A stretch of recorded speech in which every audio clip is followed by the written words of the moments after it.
ద్వేషములకి ఏ విధమైనటువంటి స్థానము లేదు, అవకాశము లేదు. ఇది కేవలం ఆ అగ్ని యొక్క స్వభావం. అదే రకంగా భగవంతుడి స్వభావం ఏమిటి అనంటే, ఎవరైతే భగవంతుడిని భక్తితో ఆశ్రయిస్తారో, భగవంతుడిని సమీపిస్తారో, వాళ్ళ యొక్క కష్టాన్ని పోగొట్టి వాళ్ళకి హితాన్ని కలుగజేయడం, అనుగ్రహించడం అనేది భగవంతుడి యొక్క స్వభావం. కాబట్టి ఆశ్రయించని వాడి మీద భగవంతుడికి ద్వేషము లేదు, ఆశ్రయించినటువంటి వాడి మీద ప్రీతి లేదు. కానీ ఎవరైతే ఆశ్రయిస్తారో వాళ్ళకి అనుగ్రహం చేయడం మాత్రం భగవంతుడి యొక్క ఆ స్వభావం. ఈ స్వభావాన్ని మనం చక్కగా తెలుసుకొని ఆ భగవంతుడిని ఆశ్రయించాలి. భగవంతుడిని ఆశ్రయించడానికి ఎన్నో మార్గాలను చెప్పారు. భగవంతుడి యొక్క మూర్తి పూజ చేయడం అది ఒక విధమైనటువంటి ఆరాధన. భగవంతుడి యొక్క మంత్రాన్ని జపించడం, సద్గురువు నుంచి సంప్రదాయానుసారంగా ఉపదేశాన్ని పొంది దాన్ని జపించడం అనేది ఒక విధమైనటువంటి భగవదారాధన.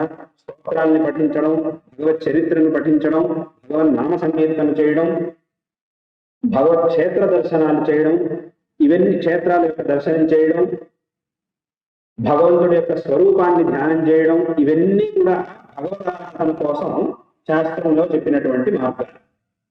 ఇన్ని మార్గాలను ఎందుకు చెప్పారు అనంటే, ఈ ప్రపంచంలో ఉండేటటువంటి మనుషుల యొక్క యోగ్యతను, సామర్థ్యాన్ని దృష్టిలో పెట్టుకొని, అందరికీ ఒకే విధమైనటువంటి యోగ్యత సామర్థ్యాలు ఉండవు కాబట్టి, వాళ్ళ సామర్థ్యాలు వేరువేరుగా ఉంటాయి కాబట్టి, అందరికీ ఒకే విధమైనటువంటి మార్గం చెప్తే దాన్ని అందరూ అనుసరించలేరు కాబట్టి, జనుల యొక్క యోగ్యత పలు విధాలుగా ఉంది కాబట్టి ఇన్ని రకాల మార్గాన్ని శాస్త్రాల్లో చెప్పారు.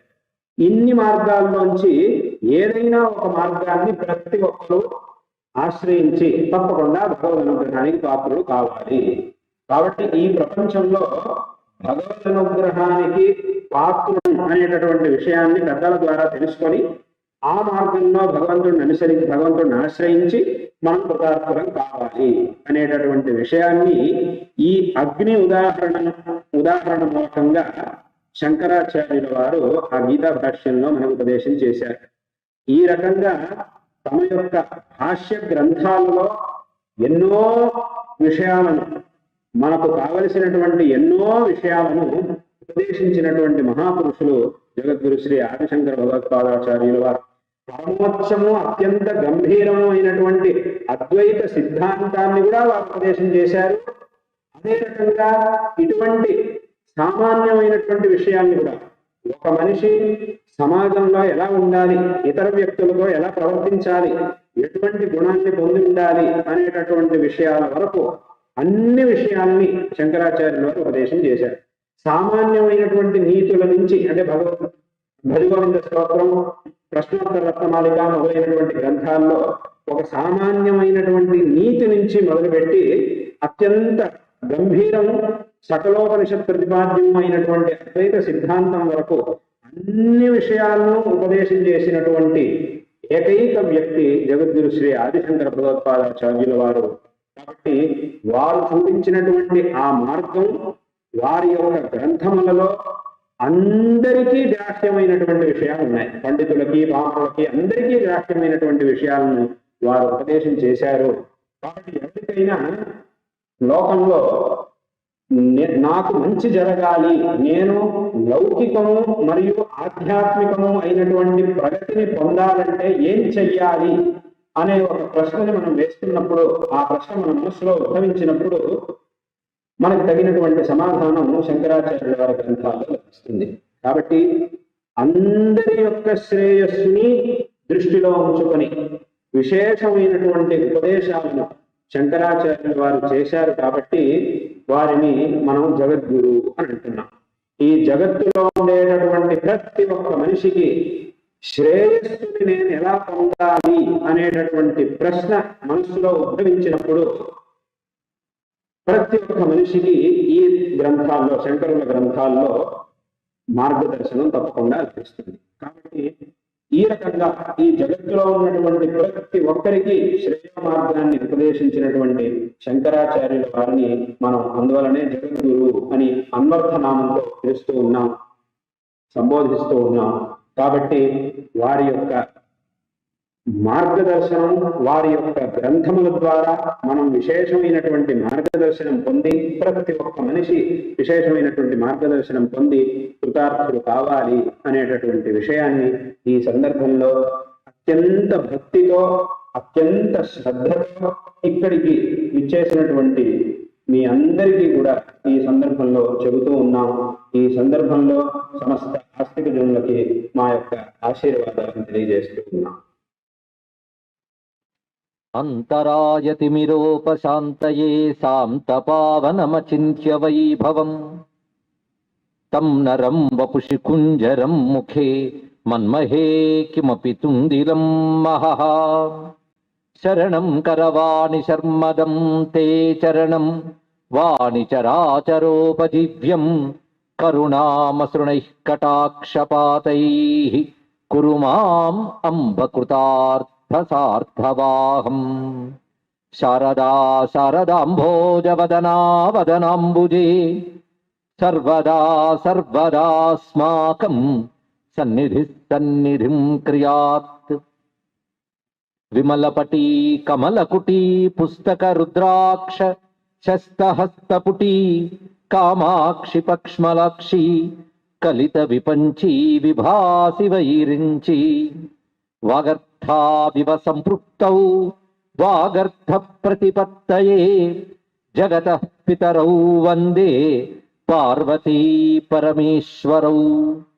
గురవే సర్వలోకానాం విషజే భవరోగిణాం నిధయే సర్వవిద్యానాం దక్షిణామూర్తయే నమః.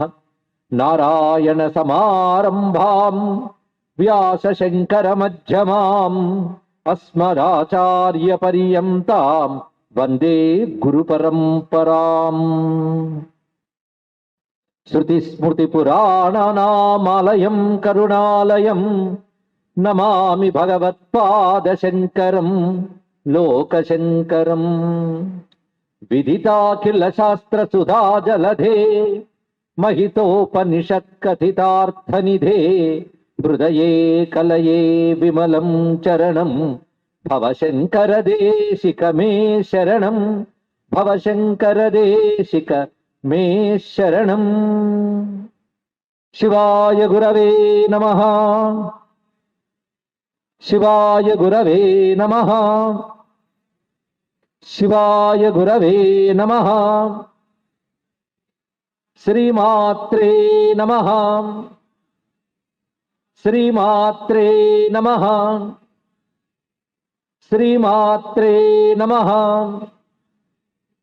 శ్రీ విష్ణురూపాయ నమః శివాయ.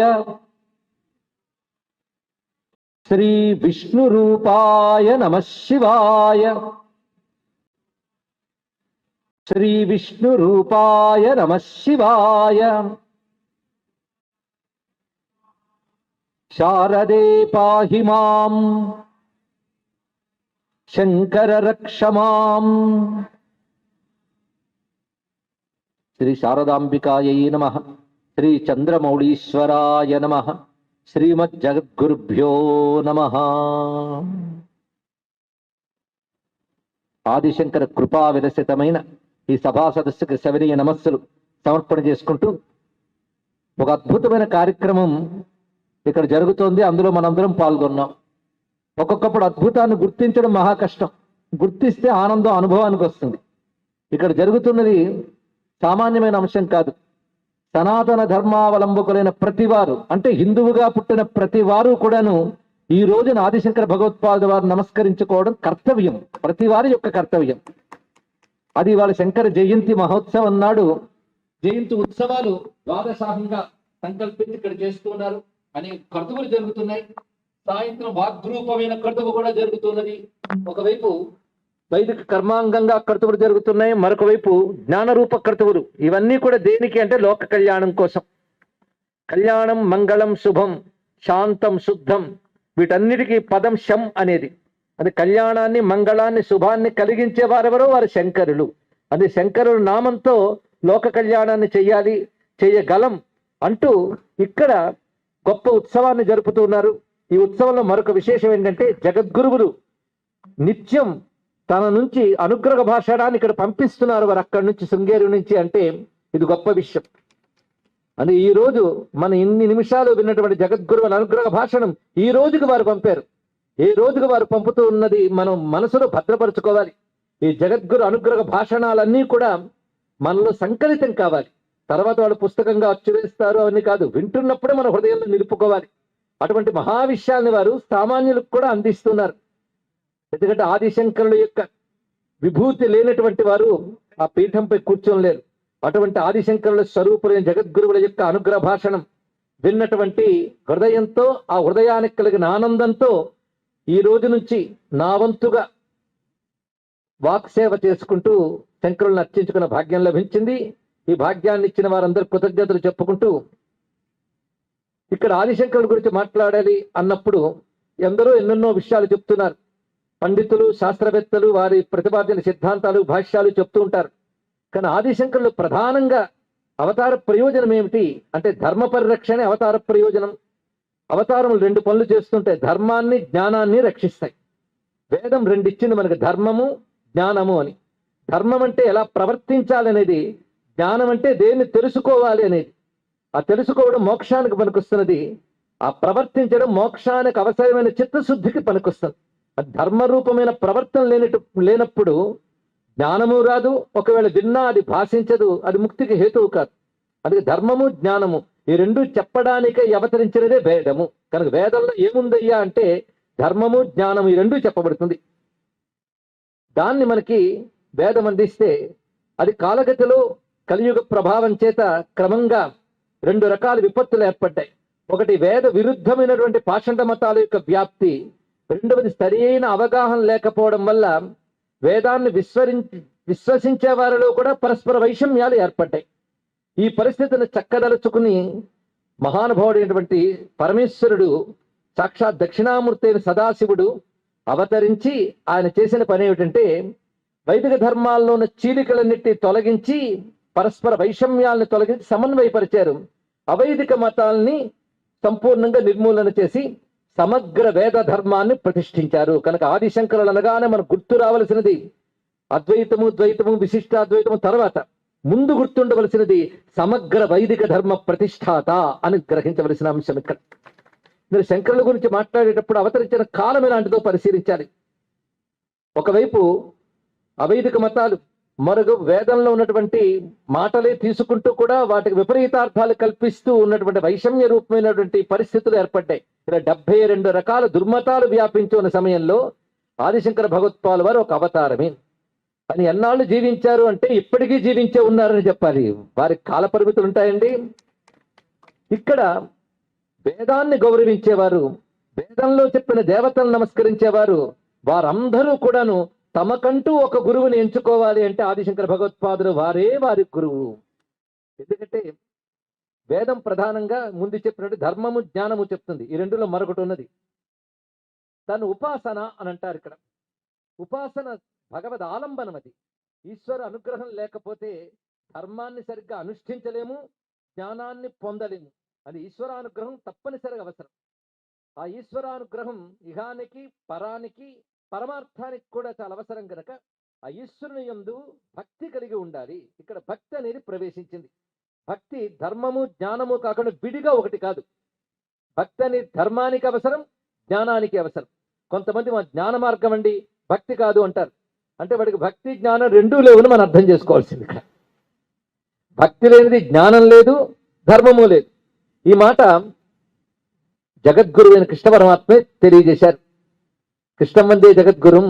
అందుకే భక్తుల గురించి చెప్పేటప్పుడు చతుర్విధా భజంతే మాం ఏ జనా పర్యుపాస్తే తేషా నిత్యాభియుక్త అని చెప్తున్నప్పుడు చతుర్విధా భజంతే మాం జనాః సుకృతినోర్జున ఆర్తో జిజ్ఞాసురర్థార్థి జ్ఞానీచ భరతర్షభ అనే శ్లోకంలో తెలియజేశారు. సుకృతులు అంటే పుణ్యాలు ఉన్నవారు నన్ను ఆశ్రయిస్తారు. ఆ పుణ్యాలు ఉన్నవారు ఆర్తులు, జిజ్ఞాసులు, అర్థార్థులు, జ్ఞానులు అని తెలియజేశాడు. ఇక్కడ అంటే నలుగురికి కూడా పుణ్యాత్ములు అనేటువంటి ఒక బిరుదాన్ని కృష్ణ పరమాత్మ అనుగ్రహించాడు. అంటే ఎన్నో పుణ్యాలు ఉంటే గాని ఆర్తితోనైనా భగవంతుని ఆశ్రయించాలని బుద్ధి పుట్టదండి. కానీ పుణ్యాలు ఉండాలి. కానీ ఆర్తుడు పుణ్యాత్ముడే, జిజ్ఞాసు భగవంతుని తెలుసుకోవాలన్నా ఆయన్నే ఆశ్రయించాలి. అలాగే ఏ ప్రయోజనం పొందాలన్నా ఆయన్ని ఆశ్రయించాలి వారు అర్థార్థులు. ఇక జ్ఞానులకి భగవంతుడు తప్ప రెండో వస్తువు లేదు వాళ్ళకి. వాళ్ళు ఎలాగో ఆయన యందే ఉంటారు. ఇలాంటి జ్ఞానులు భక్తుల్లో ఉత్కృష్టులు అని తెలియజేశాడు. కనుక భక్తి యొక్క ఉత్కృష్టత జ్ఞానం చేతనే వస్తోంది కనుక జ్ఞానం కలిగిన వాడు ఉత్కృష్ట భక్తుడు అవుతాడు. అంతేకాని భక్తికి జ్ఞానానికి విరోధమేమీ లేదు. అందుకే ఉత్కృష్ట జ్ఞాన భక్తుల గురించి తెలియజేస్తూ తేషాం జ్ఞాని నిత్యయుక్త అని భగవానుడే ప్రతిపాదించాడు. ఇందులో జ్ఞాని అయిన వాడు అత్యంత ఉత్కృష్టుడు. పైగా అహం సచ మమ ప్రియ, అతడికి నేను, నాకు అతడు ఇష్టము అని స్వామియే ప్రకటించాడు ఇక్కడ. అలాంటి జ్ఞాన భక్తులు ఆదిశంకర భగవత్పాదులు వారు.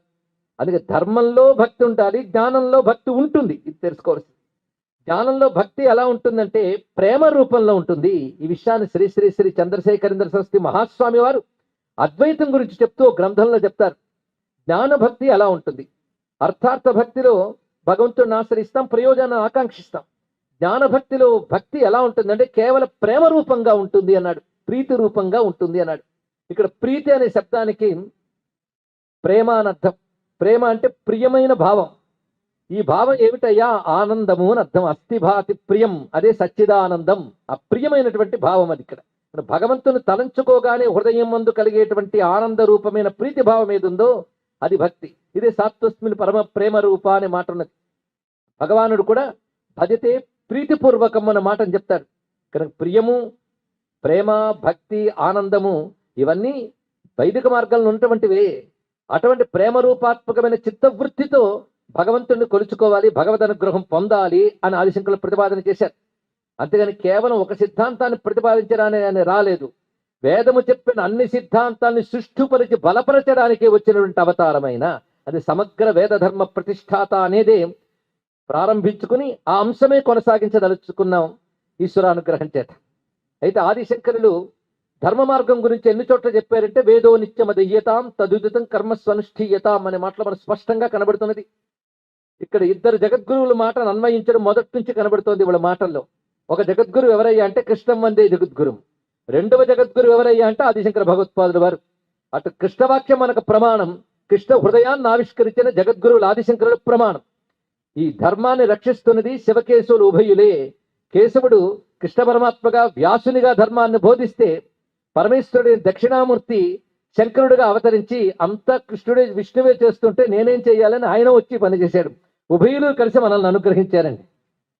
ఈ విషయాన్ని మనం గమనించేటప్పుడు ఆదిశంకరుడు ఈ విధంగా దక్షిణామూర్తి అవతారం అని చెప్పాలి అంటే దానికి ఒక ప్రమాణం ఉండాలి. అటువంటి వారు ఎవరంటే శాస్త్రం తెలిసిన వారు, తపస్సు పండిన వారు అయి ఉండాలి. అటువంటి మరొక జగద్గురువులు శృంగగిరి పీఠంలో 12వ పీఠాధిపతిగా ఉన్నటువంటి విద్యారణ్య స్వామి వారు తెలియజేస్తున్నారు. అజ్ఞానాంతర్గహన పతితాన్ ఆత్మవిద్యోపదేశై త్రాతుం లోకాన్ భవదవ శిఖా తాప పాపచ్యమానాన్ ముక్త్వా మౌనం వటవిటపినో మూలతో నిష్పతంతి శంభోర్మూర్తిశ్చరతి భువనే శంకరాచార్య రూప. అతి కారుణ్యంతో భగవంతుడు ఎందుకు రూపం ధరిస్తాడు, ఎందుకు అవతరిస్తాడంటే దయ వల్ల అవతరిస్తాడు, అవసరం వల్ల కాదు. ఆయనకు అవసరం లేదు, అవసరం మనకి. మనల్ని అనుగ్రహించడం కోసం దయతో ఆయన అవతారం స్వీకరిస్తాడు. అందుకే అజ్ఞానాంతర్గహన పతితాన్, ఎవరైతే అజ్ఞానం అనేటువంటి అరణ్యంలో చిక్కుకుపోయి దారి తెన్ను కానక తిరుగుతున్నారో వారికి బ్రహ్మజ్ఞానాన్ని బోధించి అనుగ్రహించడానికై, సంసార తాపత్రయంతో మగ్గిపోతున్న వారిని కాపాడడానికై మౌనస్వరూపుడిని దక్షిణామూర్తి మౌనాన్ని విడిచిపెట్టి 4 చేతుల్లో పై 2 చేతుల్ని క్రిందికి ఉపసంహరించుకుని, దక్షిణామూర్తి స్వరూపాన్ని ఒకసారి భావించండి. ఒక చేత్తో చిన్ముద్ర, ఒక చేత్తో పుస్తకం, పై 2 చేతుల్లో ఆయన అక్షమాల సుధాకలశం పట్టుకుంటాడు. ఇది స్వరూపం. ఆ లోపల పైనున్న 2 చేతులు లోపల ఉపసంహరించుకుంటే మిగిలిందేంటి? చిన్ముద్ర, పుస్తకం.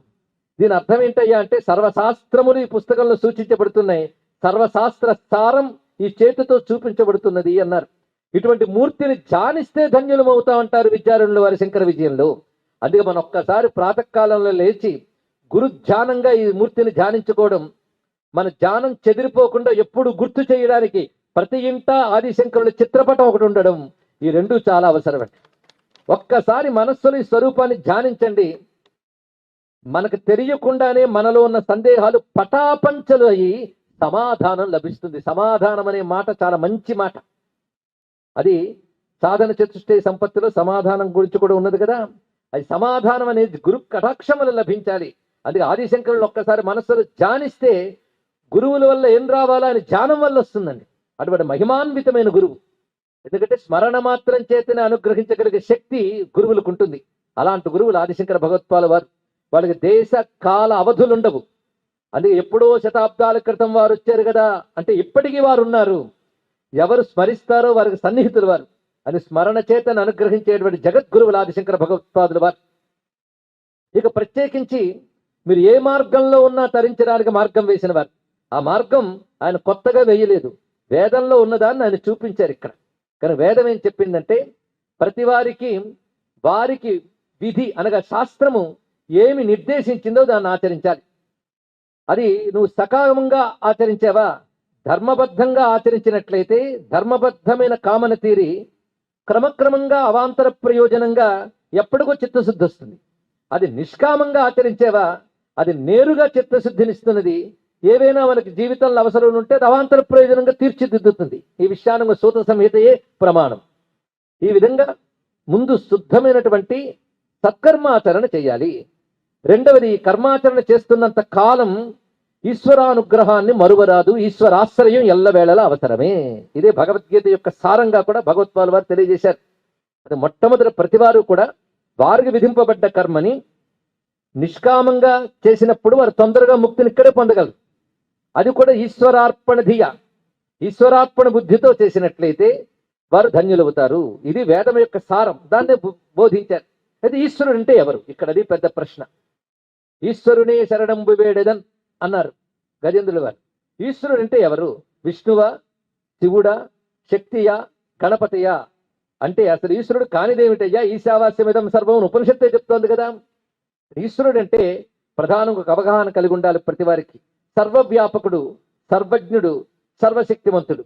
జగత్తుకి కారణం అవ్యక్తమైన మాయ అయినప్పటికీ కూడా అది కూడా ఈశ్వరుని సన్నిధి చేతనే జరుగుతుంది కనుక అసలు కారణం ఈశ్వరుడే అని చెప్పారు ఇక్కడ. అందుకే జగత్తుకి ప్రకృతే కారణం అనేటువంటి సాంఖ్యవాదాన్ని నిరసించి అధిష్టానమైన బ్రహ్మమే ప్రధానమైనటువంటి కారణం ప్రతిపాదించారు. కనుక ఆస్తికత్వాన్ని నిలుపుతూ వేద ధర్మాన్ని నిలిపిన వారు ఆదిశంకర భగవత్పాదుల వారు. అటువంటి ఈశ్వరుని ఆశ్రయించేటప్పుడు వారి బౌద్ధిక స్థాయి బట్టి అంటే వారి మానసిక పరిణితి బట్టి ఒక్కొక్క విధంగా పరమేశ్వరుని ఆశ్రయిస్తారు. అని పరమేశ్వరుని సగుణ రూపంగా ఆశ్రయించినప్పుడు విష్ణుమూర్తిగా, శివమూర్తిగా, దేవీమూర్తిగా ఇలా మూర్తులుగా ఉపాసించవచ్చు. వాళ్ళ మంత్రాన్ని జపించుకోవచ్చు. ఎందుకంటే అది వేద సమ్మతమే కనుక, అది వేద విరుద్ధం కాదు కదా. వేద సమ్మతమైన దాన్ని ఆదిశంకర భగవత్పాల వారు తప్పకుండా చెయ్యాలని నిర్దేశించారు. అది క్రమశః ఆ సగుణ రూపంగా ఈశ్వరుని ప్రేమగా ఆశ్రయించినట్లయితే అది క్రమశః నిర్గుణతత్వమైనటువంటి బ్రహ్మతత్వాన్ని తెలియజేస్తుంది. అభిన్న భావాన్ని, అభేద భావాన్ని మనకి బుద్ధిలో ప్రకటింపజేస్తుంది. జీవబ్రహ్మత్యాన్ని సిద్ధింపజేస్తుంది అంటూ ఈ కర్మ, ఉపాసన, జ్ఞానములు మూడింటి మధ్య సమన్వయాన్ని ఆదిశంకరులు ప్రతిపాదించారే తప్ప ఇందులో ఏదో ఒకటి అని చెప్పలేదు. అది గమనించవలసినది. కానీ ఈశ్వరుడు అన్నప్పుడు ముందు చెప్పినట్లుగా సర్వవ్యాపకుడు, సర్వజ్ఞుడు, సర్వశక్తిమంతుడు, సర్వాంతర్యామి. ఇది ప్రతివారు అంగీకరించే అంశం. అందుకే సర్వశక్తిమంతుడు అనే మాటకి ఈశ్వర అనే శబ్దం దానికి అర్థం. అది ఈశ్వర అనగానే సర్వశక్తిమంతుడు, సర్వసమర్థుడు అని అర్థమే ఈశ్వర శబ్దంలో కనబడుతున్నది. అలాగే సర్వసమర్థుడు ఈ జగత్తుని నిర్వహించే సర్వైశ్వర్యములు ఆయనే. అది ఈశ్వర శబ్దం అంత ఉత్కృష్టమైనది. ఆ ఈశ్వరుడు విష్ణువు అనుకుంటే వైష్ణవం, ఆ ఈశ్వరుడే శివుడు అనుకుంటే శైవం, ఆ ఈశ్వరుడే శక్తి అనుకుంటే శాక్తేయం. ఇక్కడ ఈ మాట వచ్చేటప్పటికల్లా శైవులు శివుడే పరమేశ్వరుడు అని శివపారమ్యం చెప్తూ ఇతరములు కాదంటారు. అది ఒప్పుకోదు అద్వైతం. అంతే. సాధన దశలో కూడాను అటువంటి భేదాన్ని అద్వైతం ఒప్పుకోదు. అద్వైతం ఏం చేస్తుందంటే నువ్వు ఈశ్వరుని శివుడిగా ఉపాసిస్తే చాలా సంతోషం, శివుడిని ఆశ్రయించు, కానీ అది విష్ణువుకి వేరు అనుకోకు. అందుకే అద్వైతాన్ని గౌరవిస్తూ శంకరుడిపై భక్తి కలిగిన సామాన్యులకి పెద్ద సిద్ధాంతాలు, ప్రతిపాదనలు తెలియకపోయినప్పటికి కూడా ఇష్టదేవత నిష్ఠ ఉంటుంది, ఇతర దేవత ద్వేషం ఉండదు. అది చాలండి సనాతన ధర్మాన్ని కలపడానికి. సమగ్ర వైదిక ధర్మాన్ని, హిందూ ధర్మాన్ని ఐక్యం చేయాలి అంటే ఒక్క సూత్రం చాలు. ఇష్టదేవత నిష్ఠ ఉండాలి, ఇతర దేవత ద్వేషం ఉండకూడదు. అయితే ఇతర దేవతల పట్ల భక్తి రాకపోవచ్చు. ఎందుకంటే వీడు అనేక జన్మల జీవలక్షణ సంస్కారం బట్టి ఆ దేవత పేరు తలుచుకుంటేనే మనసుకు ప్రీతి కలుగుతుంది. ఇతర దేవతను తలుచుకుంటే మనసు కరగకపోవచ్చు. అది వాడి జీవలక్షణం. అటువంటి వాడు ఏమనాలంటే తత్రాపి భక్తి స్తరుణిందు శేఖరే అంటాడు ఇక్కడ. అది నవస్తు భేద ప్రతిపత్తిరస్తిమే. నాకు జగదీశ్వరుడైనటువంటి విష్ణువునందు, అదేవిధంగా సర్వవ్యాపకుడి ఈశ్వరుని యందు కూడా నాకు భేదం ఏమీ లేదు. అయినప్పటికీ తత్రాపి భక్తి స్తరుణిందు శేఖరే అంటాడు.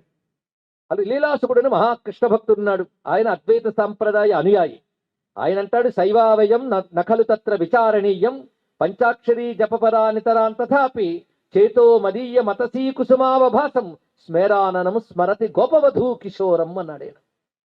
మేము శైవులం, నిరంతరం శివ పంచాక్షరి జపం చేస్తాం. కానీ మా మనస్సు ఆ నీలమేఘశ్యావుడని కృష్ణ పరమాత్మని తలంచుకోవడంలోనే ప్రీతి చెంది ఉంది అన్నాడు ఇక్కడ. ఇదండి భక్తి అంటే. అద్వైత సంప్రదాయంలో భక్తికి చక్కని స్థానం లభిస్తుంది. అంటే ద్వేషం లేని భక్తి చాలా బాగుంది ఇక్కడ. అంటే ఆదిశంకరులు పరమ వైష్ణవుడు, అందులో సందేహమేం లేదు.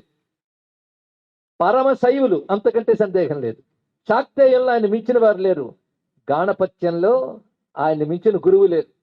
సౌరంలోనా ఇంకా చెప్పనే అక్కర్లేదు. అందుకే ప్రాతర్నమామి కలుతత్ సవితుర్వరేణ్యం అంటూ ఆయన సూర్య భగవాను ప్రత్యేకమైన స్తుతిని రచించారు ఆదిశంకర భగవత్పాదుల వారు. ఇక స్కాందంలోన సుబ్రహ్మణ్య భుజంగమే మనకు బుసగొడుతూ చూపిస్తుంది ఇక్కడ. అది షణ్మతాల్లో మీరు ఏ మతంలో మీరు ఉన్నప్పటికీ కూడా మీరు స్మరించి తరించడానికి అనువైన స్తోత్రవాంగ్మయాన్ని నన్ను ఇచ్చేశారు. చాలా కాలం క్రితం ఒక చిన్న సంఘటన జరిగిందండి.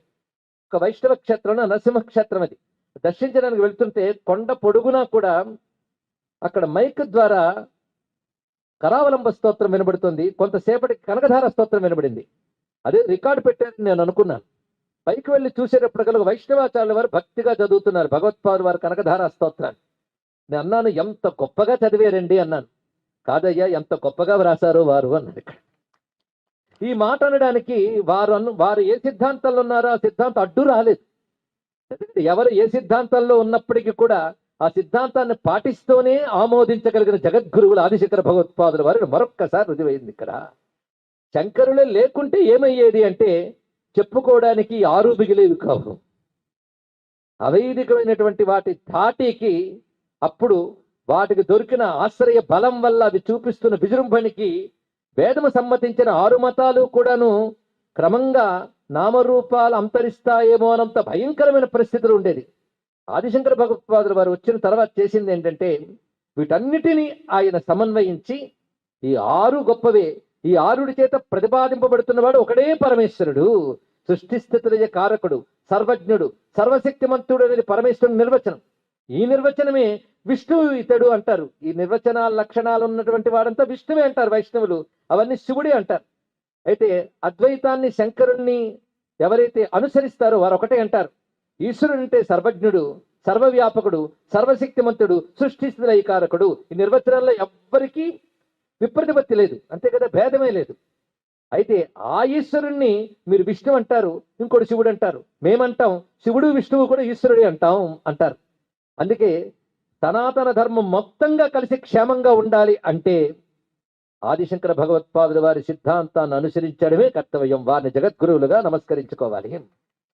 అంతేకాదు, చాలా కాలం క్రితం ఒక తోట జరిగిన సంఘటన ఏమిటంటే శంకరుల గురించి ఆలోచించినట్లయితే అసలు ఏ మతాన్నైనా గౌరవించాలనిపిస్తుందండి అన్నాడు. అదేనండి శంకరులు అంటే చెప్పారు. అంటే కేవలం హైందవ మతంలో పరస్పర సమన్వయమే కాదు, నువ్వు నీ ధర్మంలో ఉంటూ ఇంకో ధర్మాన్ని గౌరవించాలి. మార్చే పని చేయక్కర్లేదు, పరిమార్చే పని చేయక్కర్లేదు. నీ ధర్మంలో నువ్వుంటూ ఇతరులను గౌరవించాలి అంటే శంకరుల సిద్ధాంతాన్ని అర్థం చేసుకోగలిగితే ప్రపంచంలో అన్ని మతాలు సామరస్యంగా ఉంటాయి. ఇంతవరకు కేవలం వైదిక ధర్మంలో సమన్వయం మాత్రమే చెప్పాం, కానీ ఆయన అన్ని ధర్మాలు కూడా క్షేమంగా ఉండాలి అంటే ఆదిశంకరుల యొక్క సిద్ధాంతాన్ని అర్థం చేసుకోగలగాలి. అందుకే ఆదిశంకరులు ప్రధానంగా వైదిక ధర్మ ప్రతిష్టాత అని ఒక మాట చెప్పున్నాం. రెండవది తత్వవేత్త. ఆదిశంకరులు ప్రధానంగా ఇచ్చింది ఒక తత్వాన్ని ఇచ్చాడు. ఆయన ఒక మతాన్నో ఒక పద్ధతినో సంప్రదాయాన్ని ఇచ్చాడనడానికి లేదు. సంప్రదాయం అనే మాటకు మరొక అర్థంలో ఆయన ఇచ్చారు, అది వేరే విషయం. కానీ తత్వాన్ని ప్రసాదించాడు. అందుకే ప్రపంచ తాత్వికులు చాలా మంది తెలిసిన వారు ఏమని కోరుకుంటారంటే ఇప్పటి వరకు వచ్చిన తత్వశాస్త్రాల్లో అద్వైత తత్వాన్ని మించినది లేదు కనుక తత్వశాస్త్రంలో అత్యంత ఉత్కృష్ట అద్వైతం. అది మహానుభావుడు ఒక ఆయన అంటాడు, విచారణ లేకుండా బ్రతికేవాడి కంటే ఏదో ఒక విచారణ చేసేవాడు మంచివాడు కదా అన్నాడు. అందుకే సృష్టి ఏమిటి, ఈ జీవుడు ఎవరు, ఈ జగత్తు దేని వల్ల నడుస్తోంది అనే ప్రశ్న కూడా వేయకుండా తిరిగే వాళ్ళు కోట్ల మంది ఉంటారండి. కానీ జగత్తు ఏమిటి, నేనేమిటి, ఈశ్వరుడు ఏమిటి ప్రశ్న వేసుకున్నాడు అంటేనే వాడు ఇంకా కాస్త బాగుపడడానికి యోగం ఉందని అర్థం. ఈ జన్మలో కోపైనా కొన్ని జన్మల తర్వాత అయినా బాగుపడతాడు. ముందు ప్రశ్న అంటూ వచ్చింది కదా. కనుక విచారణ మొదలు దశ చార్వాకము, విచారణ యొక్క తుది దశ అద్వైతము, మిగిలినవన్నీ కూడా ఈ మధ్య లోపలవే అని చెప్పాడు. ఈ లోపల ఉన్నవి అని గొప్ప సిద్ధాంతాన్ని చెప్పాడు. ఇక్కడ గమనించవలసినది అంటే ఒకనొక చర్చ మొదలైంది, ప్రారంభ దశ. ఈ ప్రారంభ దశ నుంచి క్రమంగా వికాస దశల్లో రకరకాల సిద్ధాంతాలు వస్తాయి. అన్ని సిద్ధాంతాలు దాటిన తర్వాత ఒక సిద్ధాంతం వస్తున్నది. అది ఆదిశంకర భగవత్పాలు వారు ప్రతిపాదించినటువంటి పరిపూర్ణమైనటువంటి అద్వైతం అనేటువంటి గంభీరమైన సిద్ధాంతం ఇక్కడ అక్కడ తాగుతుంది. దాన్ని మించిన చెప్పడానికి తత్వం ఏది లేదు. అందుకే ఆదిశంకరుల అద్వైతాన్ని పండితులు చక్కగా అర్థం చేసుకుని మనకు అవగతం అయ్యేటట్టు బోధిస్తున్నారు అంటే ఆ సిద్ధాంతం మనకు గమనించి గ్రహించి ఆహా ఎంత గొప్పదో నమస్కరించుకోగలం. అంత మాత్రం చేత అందరూ అద్వైతులు కాలేరు. వ్యవహారంలో ద్వైతమే ఉంటుంది. సిద్ధాంతరీత్యా అది గొప్పదని అంగీకరించడమే. దాన్ని పొందడానికి మాత్రం మన ద్వైతంలో ఉన్న స్థానం బట్టి సరిగ్గా వెళ్ళాలి.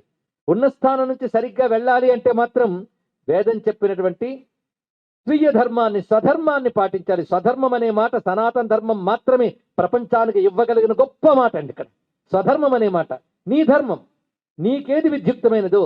ఎందుకంటే సామాన్య ధర్మములు ఉంటాయి, విశేష ధర్మాలు ఉంటాయి. సామాన్య ధర్మములు అంటే సమస్త మానవాళికి సంబంధించిన ధర్మములు కొన్ని ఉంటాయి. విశేష ధర్మములు అంటే నీ స్థానం బట్టి. అదే వర్ణాశ్రమ ధర్మం, స్త్రీ ధర్మం, పురుష ధర్మం ఇత్యాదులు చెప్పబడుతుంటాయి. ఆ స్వధర్మాన్ని పాటిస్తూ ఈశ్వరుని స్పృహతో, ఈశ్వరార్పణ బుద్ధితో రెండు విధాలుగా స్వధర్మాన్ని పాటించాలి. ధర్మం పాటిస్తున్నంతసేపు ఈశ్వర స్పృహ ఉండాలి. పరమేశ్వరుడు అనేవాడు కూడా ఉన్నాడు, వాడు గమనిస్తున్నాడు అని స్పృహ ఉన్నప్పుడే నువ్వు ధర్మాన్ని ఆచరిస్తావు. ఆచరించిన ధర్మము ఈశ్వరార్పణ బుద్ధితో చేయగలగాలి. అది క్రమంగా సాధనతో తెచ్చుకోగలగాలి. ఇవి చెయ్యగా చిత్తశుద్ధి లభిస్తుంది.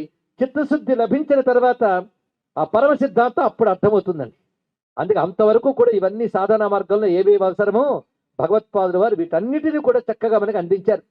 అందుకే భగవత్పాదులను గురువుగా భావించినట్లయితే మనం ఏ మార్గంలో ఉన్నామో ఆ మార్గాన్ని మరింత స్పష్టంగా, మరింత దృఢంగా ఆచరించగలము. అందుకే భగవత్పాదుల మార్గాల్లో ఉన్న విష్ణు భక్తుడు గొప్ప విష్ణు భక్తుడు కాగలడు, శివభక్తుడు పరిపూర్ణ శివభక్తుడు కాగలడు, దేవీ భక్తుడు మరీ దేవీ భక్తుడు కాగలడు. వీళ్ళందరూ కలిసి ఒకే పరతత్వాన్ని తెలుసుకుని అందులో ఐక్యం కాగలరు. ఇది భగవత్పాదుల వారి యొక్క మార్గంలో ఉన్నటువంటి గొప్పతనం. అయితే విష్ణు, శివ, దేవి ఇత్యాది శబ్దములకి మనం పేర్లు ఎత్తగానే విష్ణు అనగానే చతుర్భుజాలు, శంఖచక్ర గదాపద్మములున్న స్వామి స్ఫురిస్తాడు. ఇంకా ఆయన అవతారంలో కృష్ణుడు, రాముడు వీళ్ళ పేర్లు ఎత్తినప్పుడు వాళ్ళ మూర్తులు స్ఫురించినప్పటికీ ఇదంతా కలిపి మన వైష్ణవమే అంటాం, ఆయన అవతారాలు కదా. ఇక రెండవది శివుడు అనగానే మనకు మూర్తి స్ఫురిస్తాడు, సందేహం లేదు. గణపతి అంటే మరొక మూర్తి స్ఫురిస్తాడు. కానీ కొంచెం మనం ఇప్పుడు వాద వివాదాలు పక్కన పెట్టి బుద్ధిని అప్లై చేసి సిద్ధాంతాల జోలికి వెళ్లకుండా కాస్త బుద్ధిని వినియోగించి పదాలకు అర్థం చూద్దాం. శివ అంటే అర్థం ఏంటి? శుభం, కళ్యాణం, మంగళం, శాంతం, శుద్ధం, ఇవన్నీ పర్యాయ పదాలు. అటువంటప్పుడు విష్ణువు శివుడు కాడా? అంటే కళ్యాణకారుడు, మంగళస్వరూపుడు, శుద్ధుడు, శాంతుడు కాడా? విష్ణు అనే శబ్దానికి అర్థం తీస్తే సర్వవ్యాపకుడు అయిన వాడు విష్ణు. వేష్టి వ్యాపనోతి విష్ణు అంటున్నాం మనం. సర్వవ్యాపకుడు శివుడు సర్వవ్యాపకుడు కాడా? ఇప్పుడు ఆలోచించండి. అంటే శివుడు సర్వవ్యాపకుడు కాకపోతే మరి శివుడు అక్కర్లేదు. విష్ణు శుభస్వరూపుడు కాకపోతే విష్ణువుతో పని లేదు. కానీ విష్ణువుడు శివుడై ఉంటాడు, శివుడు విష్ణువై ఉంటాడు. అర్థంతో తెలుసుకోవాలి. అది నామరూపాలతో ఆగిపోతే మతం, నామరూపాల అర్థం తెలిస్తే తత్వం. ఆ తత్వ ప్రతిపాదన శంకర భగవత్పాదుల వారు తత్వంలోకి వెళ్ళాలి. కానీ శివుడు, విష్ణువు అనగానే ఒకే పరమాత్మకి రెండు పేర్లను తెలిసిపోయి కదా. పరమేశ్వరుడు పరమాత్మ ఒకడే అని శుభస్వరూపుడు గనక ఆయన శివుడు అన్నారు. ఆయనయే సర్వవ్యాపకుడు గనక ఆయన విష్ణువు అన్నారు. సర్వజీవులకి ఆశ్రయం గనక ఆయన నారాయణుడు అన్నారు. వేదవాక్యములనే గోవుల చేత తెలియబడుతున్నాడు గనక ఆయన గోవిందుడు అన్నారు. ఆయనే సర్వజీవుల్లో ప్రకాశిస్తున్నాడు. ఆయన స్త్రీ కాదు, పురుషుడు కాదు. కానీ స్త్రీమూర్తిగా జగన్మాతగా భావిస్తే దేవాహ అని చెప్పిన బ్రహ్మమే దేవి అయ్యింది కదా అన్నారు ఇక్కడ. అందుకే వీటన్నిటిని సమన్వయం చేసి మొట్టమొదటి చెప్పిన వారు ఎవరో తెలుసా? ఆదిశంకరులు కొత్త సిద్ధాంతాన్ని ప్రతిష్ఠ చెయ్యలేదు. ముందు తెలుసుకోండి. ఇక్కడ ఎవరైనా కొత్త సిద్ధాంతాలు తెచ్చారంటే కొంపలు ముంచారని అర్థం చేసుకోవాలి. కొత్తదనం బ్రతుకులు బాగు చెయ్యదు. బాగు చేసేది సనాతనం మాత్రమే. సనాతన ధర్మం మాత్రమే బాగు చేస్తుంది. సనాతనం అంటే శాశ్వతం అని అర్థం, అది నూతనం కాదు, సనాతనం శాశ్వతం. అయితే దానికి ఏదైనా పేరు పెట్టుకోండి, కొత్తదనం అంటే నిత్య నూతనం అని పేరు పెట్టుకోండి సరిపోతుంది. సూర్యుడు ఎంత కొత్తవాడో సనాతన ధర్మం అంత కొత్తది, సూర్యుడు ఎంత పాతవాడో సనాతన ధర్మం అంత పాతది. తెలుసుకోండి, ఇక్కడ సూర్య చంద్రాదులు ఎంత అవసరమో సనాతన ధర్మం జీవుడు తరించడానికి అంత అవసరం ఇక్కడ.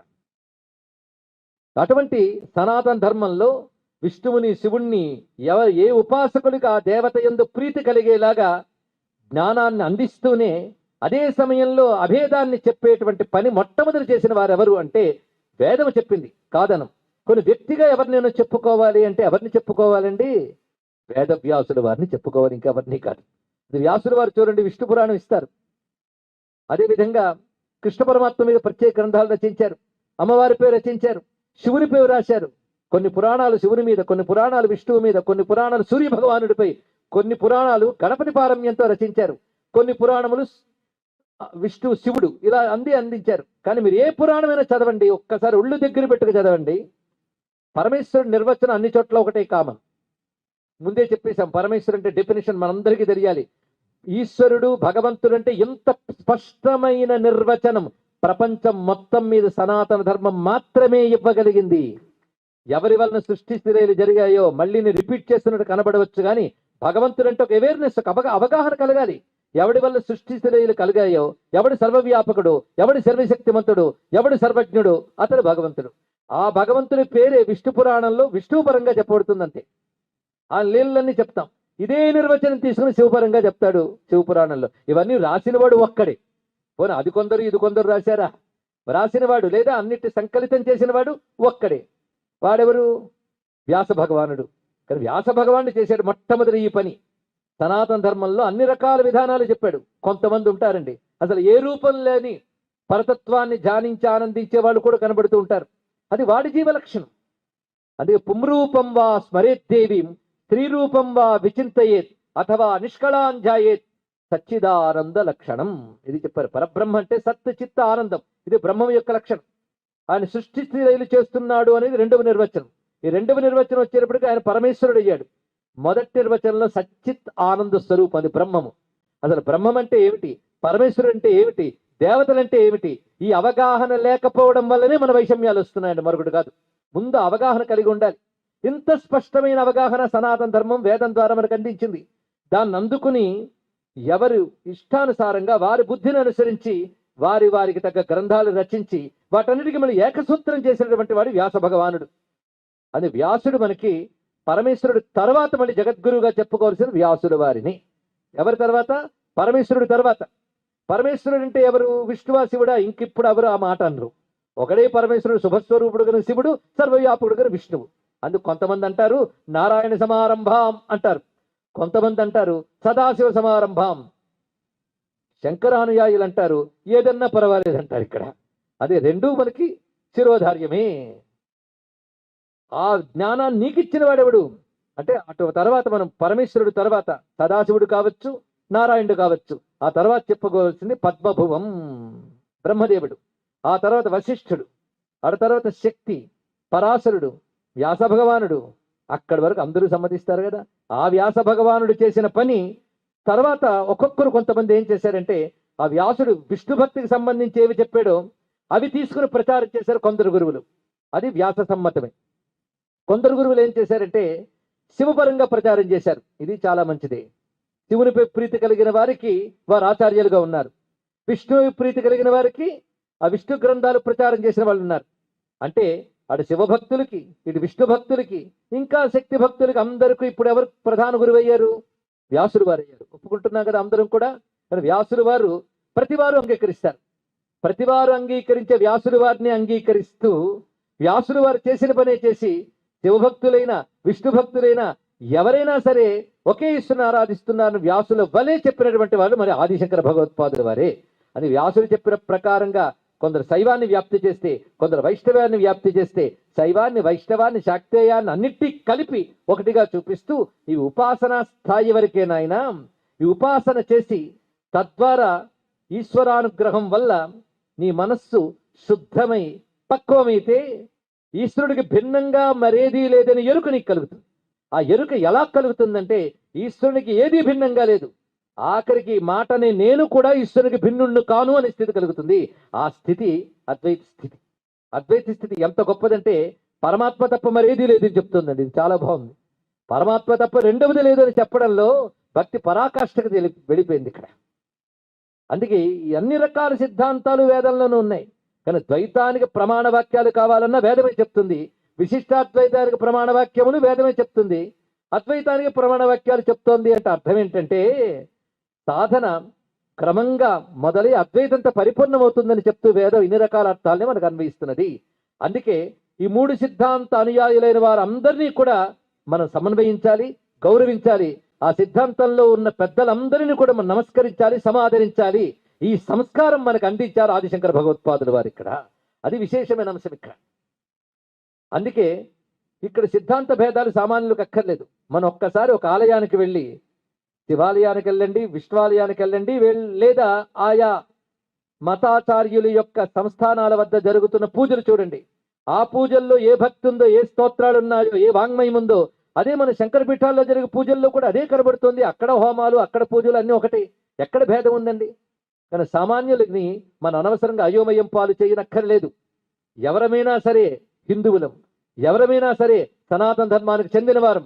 ఈ ఐక్యభావ హిందువులకు కలిగించాలి అంటే అందున రకరకాల అయోమయాలు, అవైదిక హైందవేతర సిద్ధాంతాల నుంచి లోపలికి ప్రవేశిస్తూ ఇక్కడ పరస్పరం చీలికలు ఏర్పడిపోతూ వైషమ్యాలు కలుగుతున్న సమయంలో సమగ్రంగా హిందూ ధర్మాన్ని ఐక్యం చేయాలన్నా, సమన్వయపరచాలన్నా కూడా కావలసిన స్ఫూర్తి మనకివ్వాలి అంటే ఆదిశంకర భగవత్పాదులు వారు మాత్రమే అని ఈ సభలో మనం చెప్పుకుంటున్నాం. ఇక్కడ అని విష్ణు భక్తిని ప్రబోధించే వైష్ణవాచార్యులకు నమస్కరించుకుందాం, శివభక్తిని ప్రబోధించే శైవాచార్యులకు నమస్కరించుకుందాం, అలాగే శాక్తేయాన్ని బోధించే శాక్తేయాచార్యులకు నమస్కరించుకుందాం. ప్రతి వారికి నమస్కరించుకుంటూ వీరందరినీ కలిపి ఒకటిగా చెప్పినటువంటి ఆదిశంకర భగవత్పాదుల వారిని గురువుగా మనం స్వీకరించినప్పుడు సమగ్ర హైందవ ధర్మ పరిరక్షణ లభిస్తుందని హిందువైన ప్రతివాడు గమనించుకోవాలి. కానీ హిందూ ధర్మాన్ని పరిపూర్ణంగా రక్షించాలి అంటే ఆదిశంకరులే మనకు ప్రధానం. అందుకే ఆదిశంకరుల గురించి మహానుభావులు జటావల్లభులు పురుషోత్తం గారు ఒక మాట చెప్పారండి. ఆయన సమన్వయ చక్రవర్తి అని ఒక మాట అంటారు. ఆయన సమన్వయించారు. ఇక్కడ దేన్ని నిరసించలేదు. వేదం అంగీకరించిన దేన్నైనా అంగీకరించారు. అందుకే రకరకాల సిద్ధాంతాలు వ్యాపించినప్పుడు వాటిని సంస్కరించడానికి, సమన్వయించడానికి భగవత్పాదుల వారు ప్రమాణంగా ఒక అంశాన్ని తీసుకున్నారు. ఆ ప్రమాణంతో రెండు పనులు చేశారు. శంకరుల కాలంలో ముందే చెప్పుకున్నాం కదా, అవైదికం ఒకటి, వేదములో పరస్పర వైషమ్యాలు ఏర్పడిపోయే వేద ధర్మాల్లో. ఈ రెండింటిని ఆయన చేసేటప్పుడు ప్రమాణంగా ఒక అంశం తీసుకున్నారు. దానితో ఆయన పని చేశారు. ఆ ప్రమాణాంశం ఏంటో తెలుసా? వేదం. వేదాన్ని అనుసరించి ఆయన చేశారు ఏంటంటే వేద విరుద్ధమైన అంశములన్నీ పరిహరించారు ఒక్కొక్క దానిలో కూడా. ఆయన చేసిన పని అది. అంతేగాని దేన్ని ఆయన తీసిపారేయలేదు. అది భగవత్పాదుల వారికి ఎన్నో బిరుదుములు ఉన్నాయి. గొప్ప బిరుదు షణ్మత ప్రతిష్టాపనాచార్య. 6 మతాలను తిరిగి ప్రతిష్ఠ చేశారు. అంటే మళ్ళీ తిరిగి 6 మతాలు పుంజుకుని వ్యాపించడానికి తగిన పునాదిని, తగిన వేరు బలాన్ని, మూల బలాన్ని ఏర్పరిచిన వారు ఆదిశంకర భగవత్పాదుల వారు.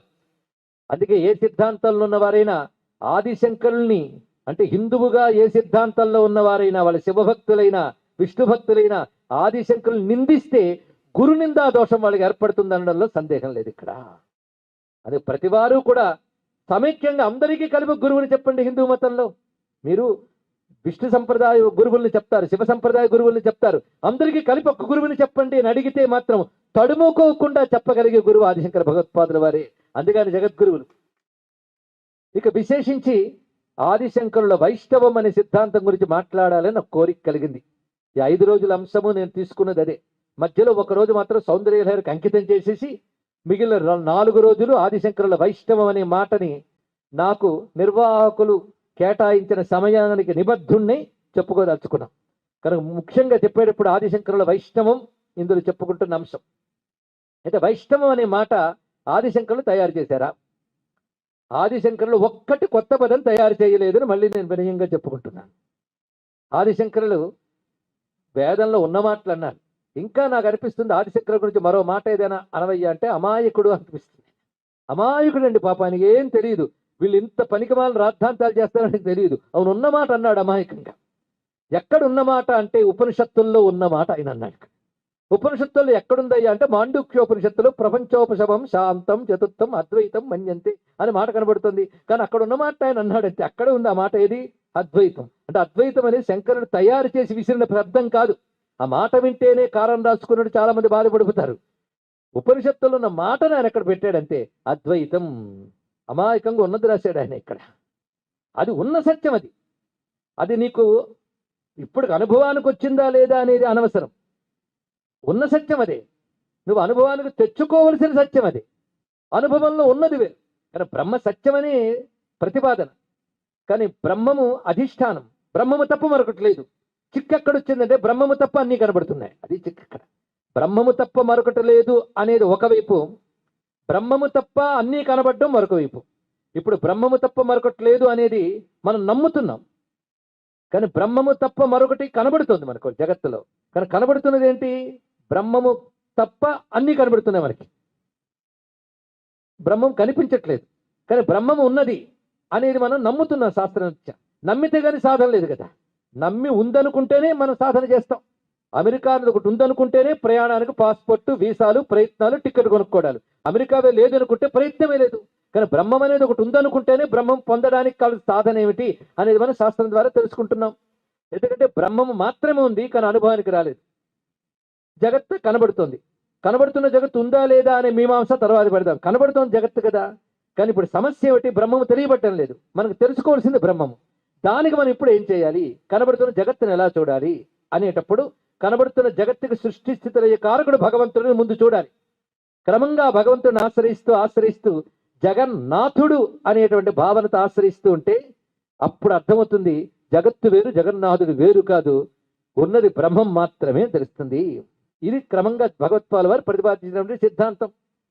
ఆ కారణం చేతనే మనం ఆ జగన్నాథుడైన పరమాత్మని గ్రహించాలి. ఇప్పుడు రెండు మాటలు వచ్చాయి. బ్రహ్మం మాత్రమే ఉంది, జగత్తు మాత్రమే కనబడుతోంది. అది సత్యం. ఇది అవునా కాదో తేలలేదు. అవునా లేదా? కానీ జగత్తు మాత్రమే కనబడుతుంది, బ్రహ్మం అనేది లేదు అనే చింతన ఒకవైపు ఉంచితే, బ్రహ్మమే సత్యము, జగత్ అనేది లేదు అని చింతన మరొక వైపు ఉన్నది. ఇది ఎలాంటిదంటే ప్రహ్లాదుడు హిరణ్యకశిపుడు లాంటిదండి. ఇక్కడ ఉన్నది బ్రహ్మమే, బ్రహ్మము తప్ప మరొకటి లేదు అంటున్నాడు ప్రహ్లాదుడు. అది తప్ప అన్ని ఉన్నాయి అంటున్నాడు వాడు. ఇదే కదా చిక్కంతా. చివరికి ఏది సత్యమైంది? ప్రహ్లాద వాక్యమే సత్యమైంది. అందుకే ప్రహ్లాదుడు జ్ఞానభక్తుల్లో గొప్పవాడు చెప్పాడు. అందుకే ప్రహ్లాదుని మాటల్ని ప్రమాణాలుగా తీసుకుంటూ విష్ణు సహస్రనామ భాష్యంలో అనేక చోట్ల భగవత్పాదుల వారు ఆ సిద్ధాంత ప్రతిపాదన చేశారు. కనుక వేదాల్లో, పురాణాల్లో చెప్పబడుతున్నదే ఆయన అందించారు ఇక్కడ భగవత్పాదుల వారు. అయితే వైష్ణవం అనే మాట ఎక్కడున్నది? వేదంలో ఉంది వైష్ణవ శబ్దం. ఇక్కడ అనేక మంది వేద పండితులు ఉన్నారు. విష్ణు సూక్తాల్లో మనకి అనేకమైన మంత్రములు కనబడుతూ ఉంటాయి. తద్విష్ణు పరమం పదం మొదలుకొని విష్ణుర్నుకం వీర్యాని ఇత్యాది మంత్రాల్లో వైష్ణవమసి అని ముగుస్తుంది చివరికి వచ్చేటప్పటికల్లా. కానీ వైష్ణవం అనే మాట వేదాల్లో కనబడుతూ ఉంటుంది ఇక్కడ. అంటే వైష్ణవం అనే మాట చాలా గొప్పదండి. వైష్ణవాచార్యులు కనబడినా నమస్కరించాలి, వైష్ణవాన్ని నమస్కరించాలి. వైష్ణవం అనే పద భగవత్పాదుల వారు ఎన్ని చోట్ల వాడతారు. ప్రధానంగా గీతా భాష్యంలో భగవత్పాదుల వారు వైష్ణవ శబ్ద అనేక పర్యాయాలు ప్రయోగించారు ఇక్కడ. ఇక ప్రత్యేకించి శైవ శబ్దాన్ని ఆయన ఎక్కడ వాడారు తెలుసా? శైవం కేవల శాంతం ప్రణమత గోవిందం పరమానందం అంటారు ఇక్కడ. శైవ శబ్దం విష్ణు స్తుతులు వాడారు ఆయన ఇక్కడ. కానీ శైవ, వైష్ణవ ఇవి భిన్న భిన్న సిద్ధాంతాలు కావు. అన్నీ కలిపి ఒకే పరమాత్మకు చెందినవని మనకు తెలియాలి. ఇక్కడ శుభస్వరూపుడైన పరమాత్మను ఆశ్రయించాం అన్నప్పుడు శైవం అన్నారు, సర్వవ్యాపకుడైన పరమాత్మను ఆశ్రయించా అన్నప్పుడు వైష్ణవం అన్నారు. ఇక్కడ ఇందులో భేదం ఏముంది? అదే వైష్ణవ శైవ శబ్దములు ఎలా వాడబడ్డాయి?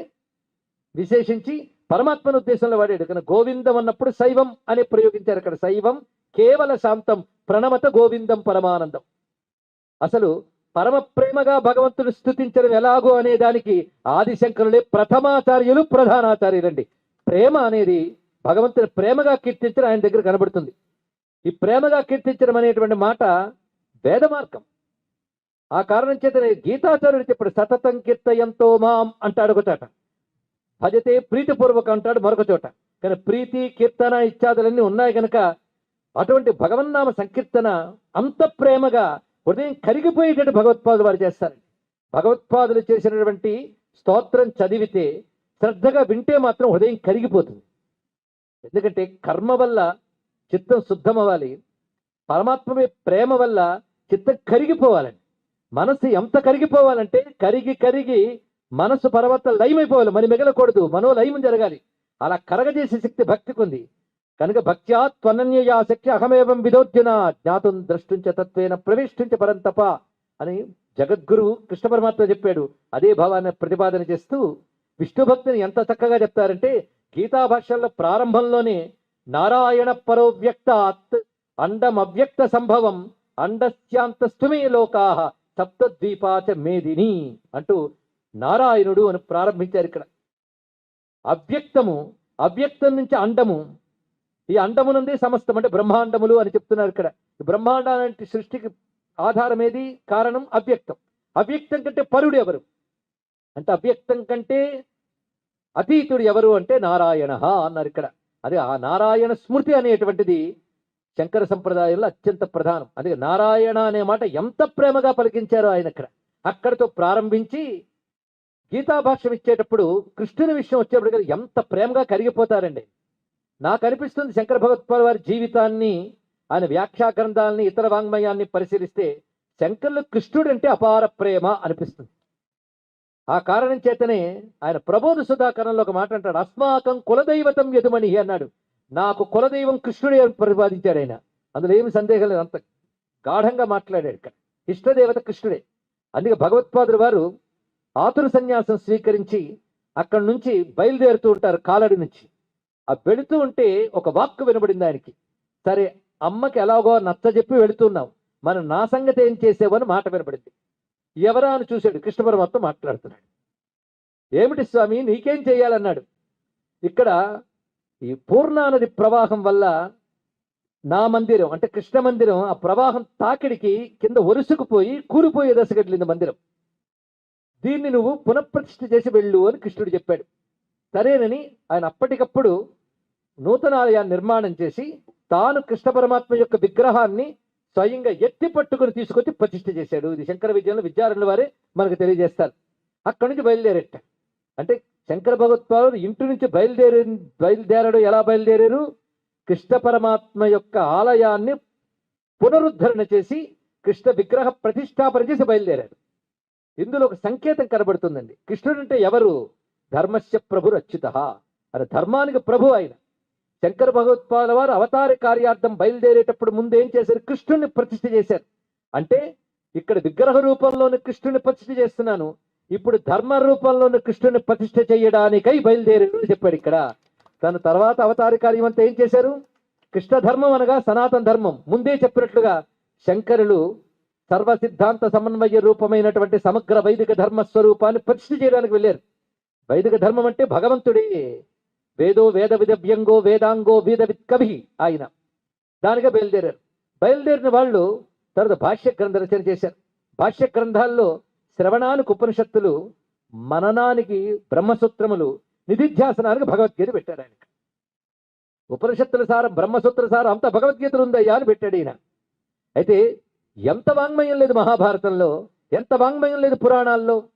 మరి వాటన్నిటికీ భాష్యం రాయొచ్చు కదా అంటే ఒక్క భగవద్గీతకు రాస్తే అన్నిటికీ రాసినట్టే అని ఉద్దేశం ఇక్కడ.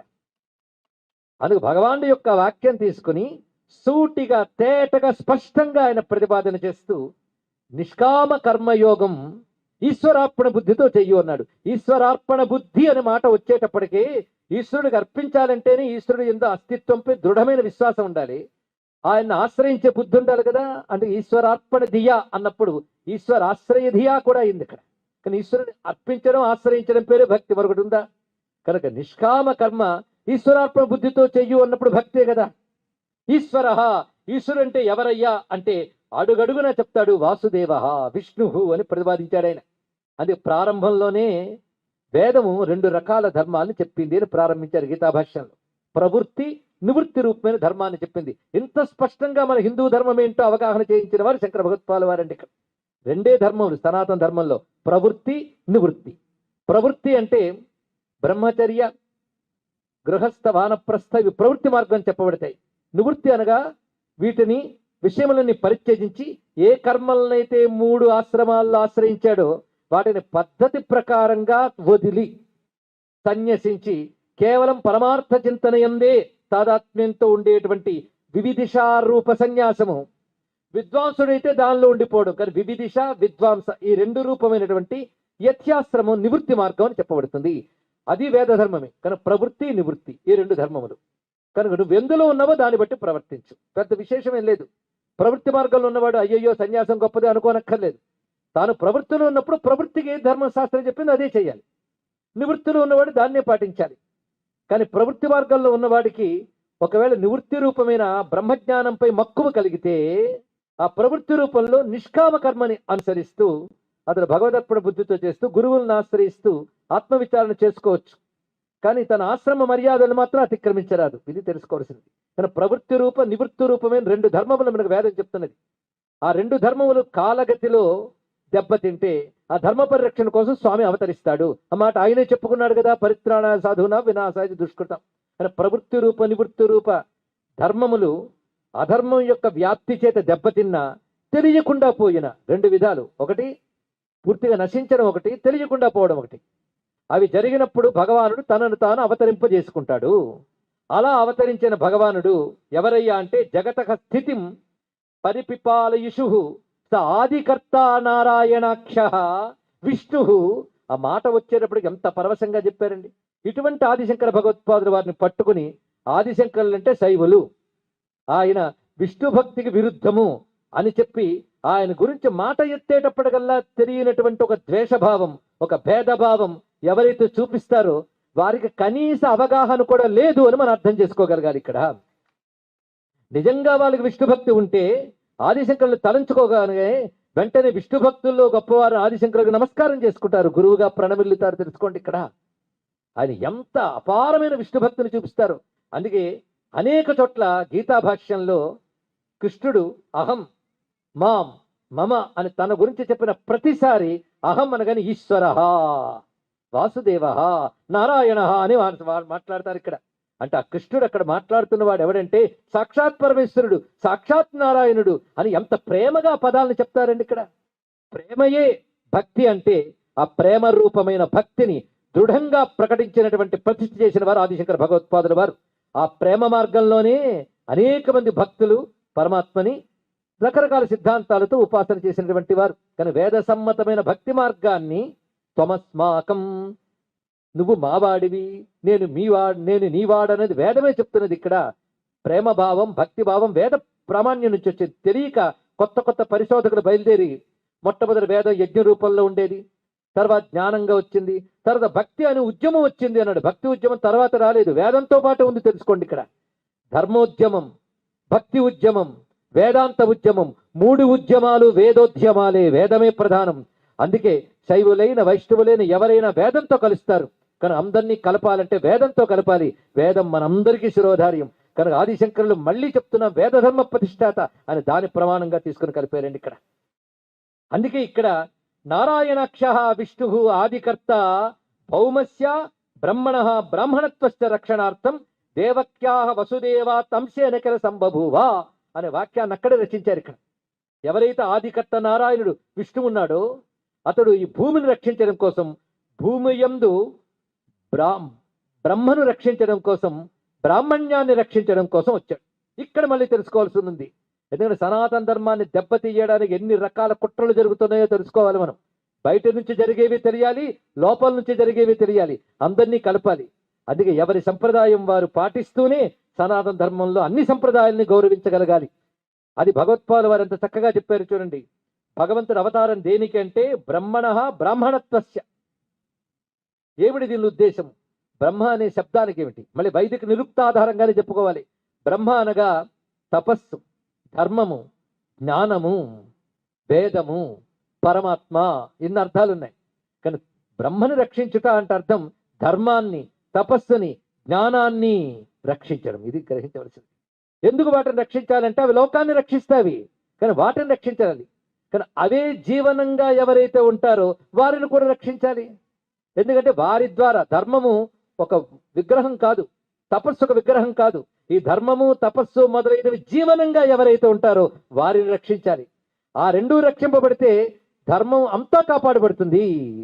కనుక ఏదో ఒక వర్ణం వారికి సంబంధించిన అంశం కాదు, అన్ని వర్ణాల క్షేమం కోసం బ్రాహ్మణ్యం రక్షింపబడాలి అని చెప్పి సర్వవర్ణ క్షేమం కోసం, సర్వలోక క్షేమం కోసం తపస్సు, ధర్మము, జ్ఞానము రక్షింపబడాలి. తపోధర్మ జ్ఞాన రూపమైన పరబ్రహ్మ యొక్క తత్వము వ్యాపించబడాలి అనే ఉద్దేశంతో భగవానుడు అవతరించాడు.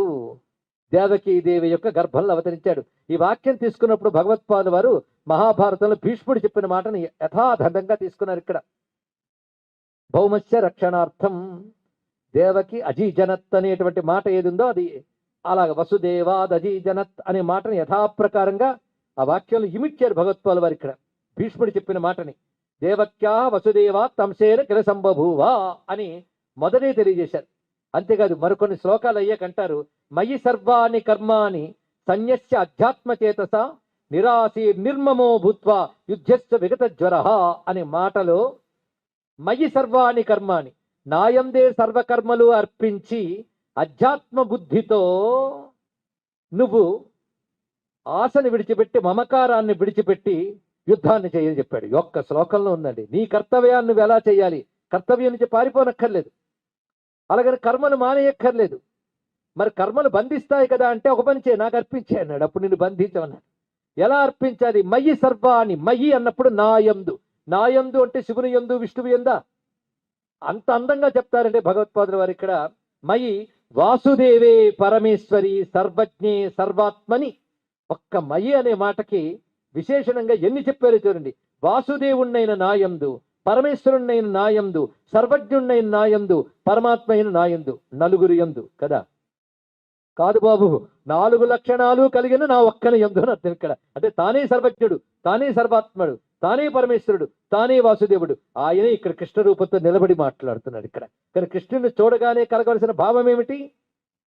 ఆయన ఒక అవతార మూర్తిగా ధరించి ఉన్నాడని కాదు, ఆయన అవతార మూర్తిగా కనబడుతున్నప్పటికీ ఆయన సర్వవ్యాపకుడు, సర్వజ్ఞుడు, పరమేశ్వరుడైన బ్రహ్మభావన ఆయన కలిగి ఉపాసించు, అప్పుడు సగుణ బ్రహ్మభావన అవుతుంది అని తెలియజేస్తున్నారు.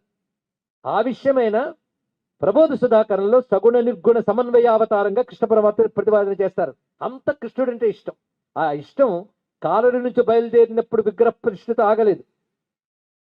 తర్వాత బ్రహ్మసూత్ర భాష్యం రచించేటప్పుడు, ఉపనిషత్ భాష్యం రచించేటప్పుడు కూడా ఆయన యందు ఆ బ్రహ్మభావన అలా ఉంటూ ఆ రెండిటి సారరూపంగా భగవద్గీతకే భాష్యం రచించాడు. ఎందుకంటే కృష్ణుని మాట చాలు అని, కృష్ణుని యందు ప్రీతి చేతని ఆయన మాటకి భాష్యం రచించాడు మహానుభావుడు. అక్కడతో ఆగేరా?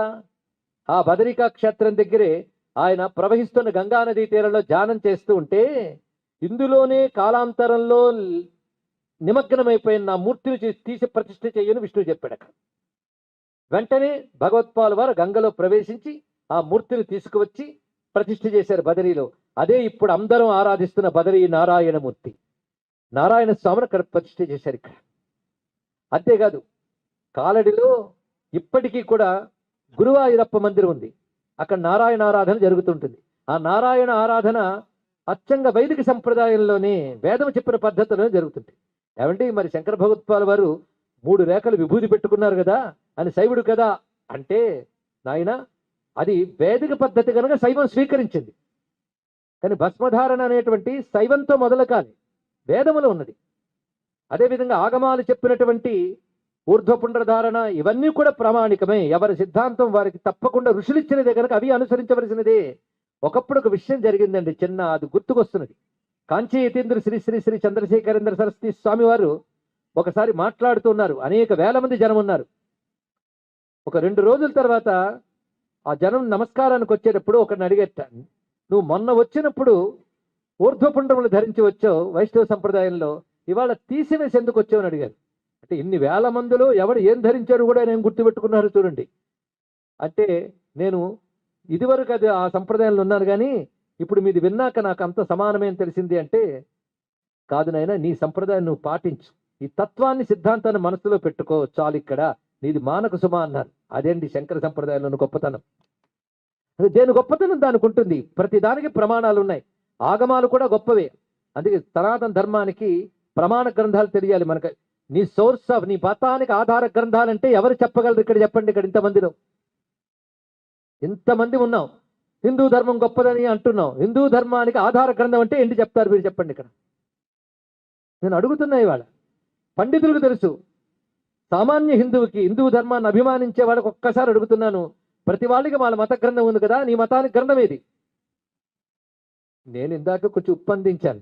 వేదం అది ఒప్పుకోవాల్సింది. ఇక్కడ వేదమే మనకు ఆధార గ్రంథం, అందులో సందేహం లేదు.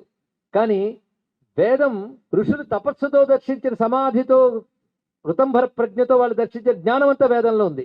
అది సామాన్యులకు ఎక్కడ అర్థమవుతుంది? కానీ వేదం ధర్మం అందరూ అనుష్ఠించాలంటే వేదంలో ఉన్నదాన్ని మనకు అందించడానికి వేద వ్యాసులు వారు చేసిన పని ఏమిటి? పురాణములు అందించారు. అదేవిధంగా ఆగమాలు కూడా ఉత్పన్నమయ్యాయి, ధర్మశాస్త్రాలు ఉత్పన్నమయ్యాయి. ఇవన్నీ కూడా వేదంలో చెప్పిన దాన్ని అందించడానికే వచ్చాయి కదా. అటువంటప్పుడు వీటన్నిటిలో ఏకసూత్రమైన అంశం పట్టుకోవాలి. కనుక ఇవన్నీ కలబోసుకుని వేద ధర్మం. కనుక మనకి ఇప్పుడు వేద ధర్మానికి ఆధార గ్రంథాలంటే ఇది వింటున్న వాళ్ళందరూ తడుముకోకుండా చెప్పగలగాలి ఏంటంటే, నా వేద ధర్మానికి ఆధార గ్రంథాలు ప్రధానం వేదం, వేదాన్ని అనుసరించి వచ్చిన పురాణములు, ఇతిహాసాలు, ధర్మశాస్త్రాలు, ఆగమాలు, ఈ 5 ప్రధానం అండి.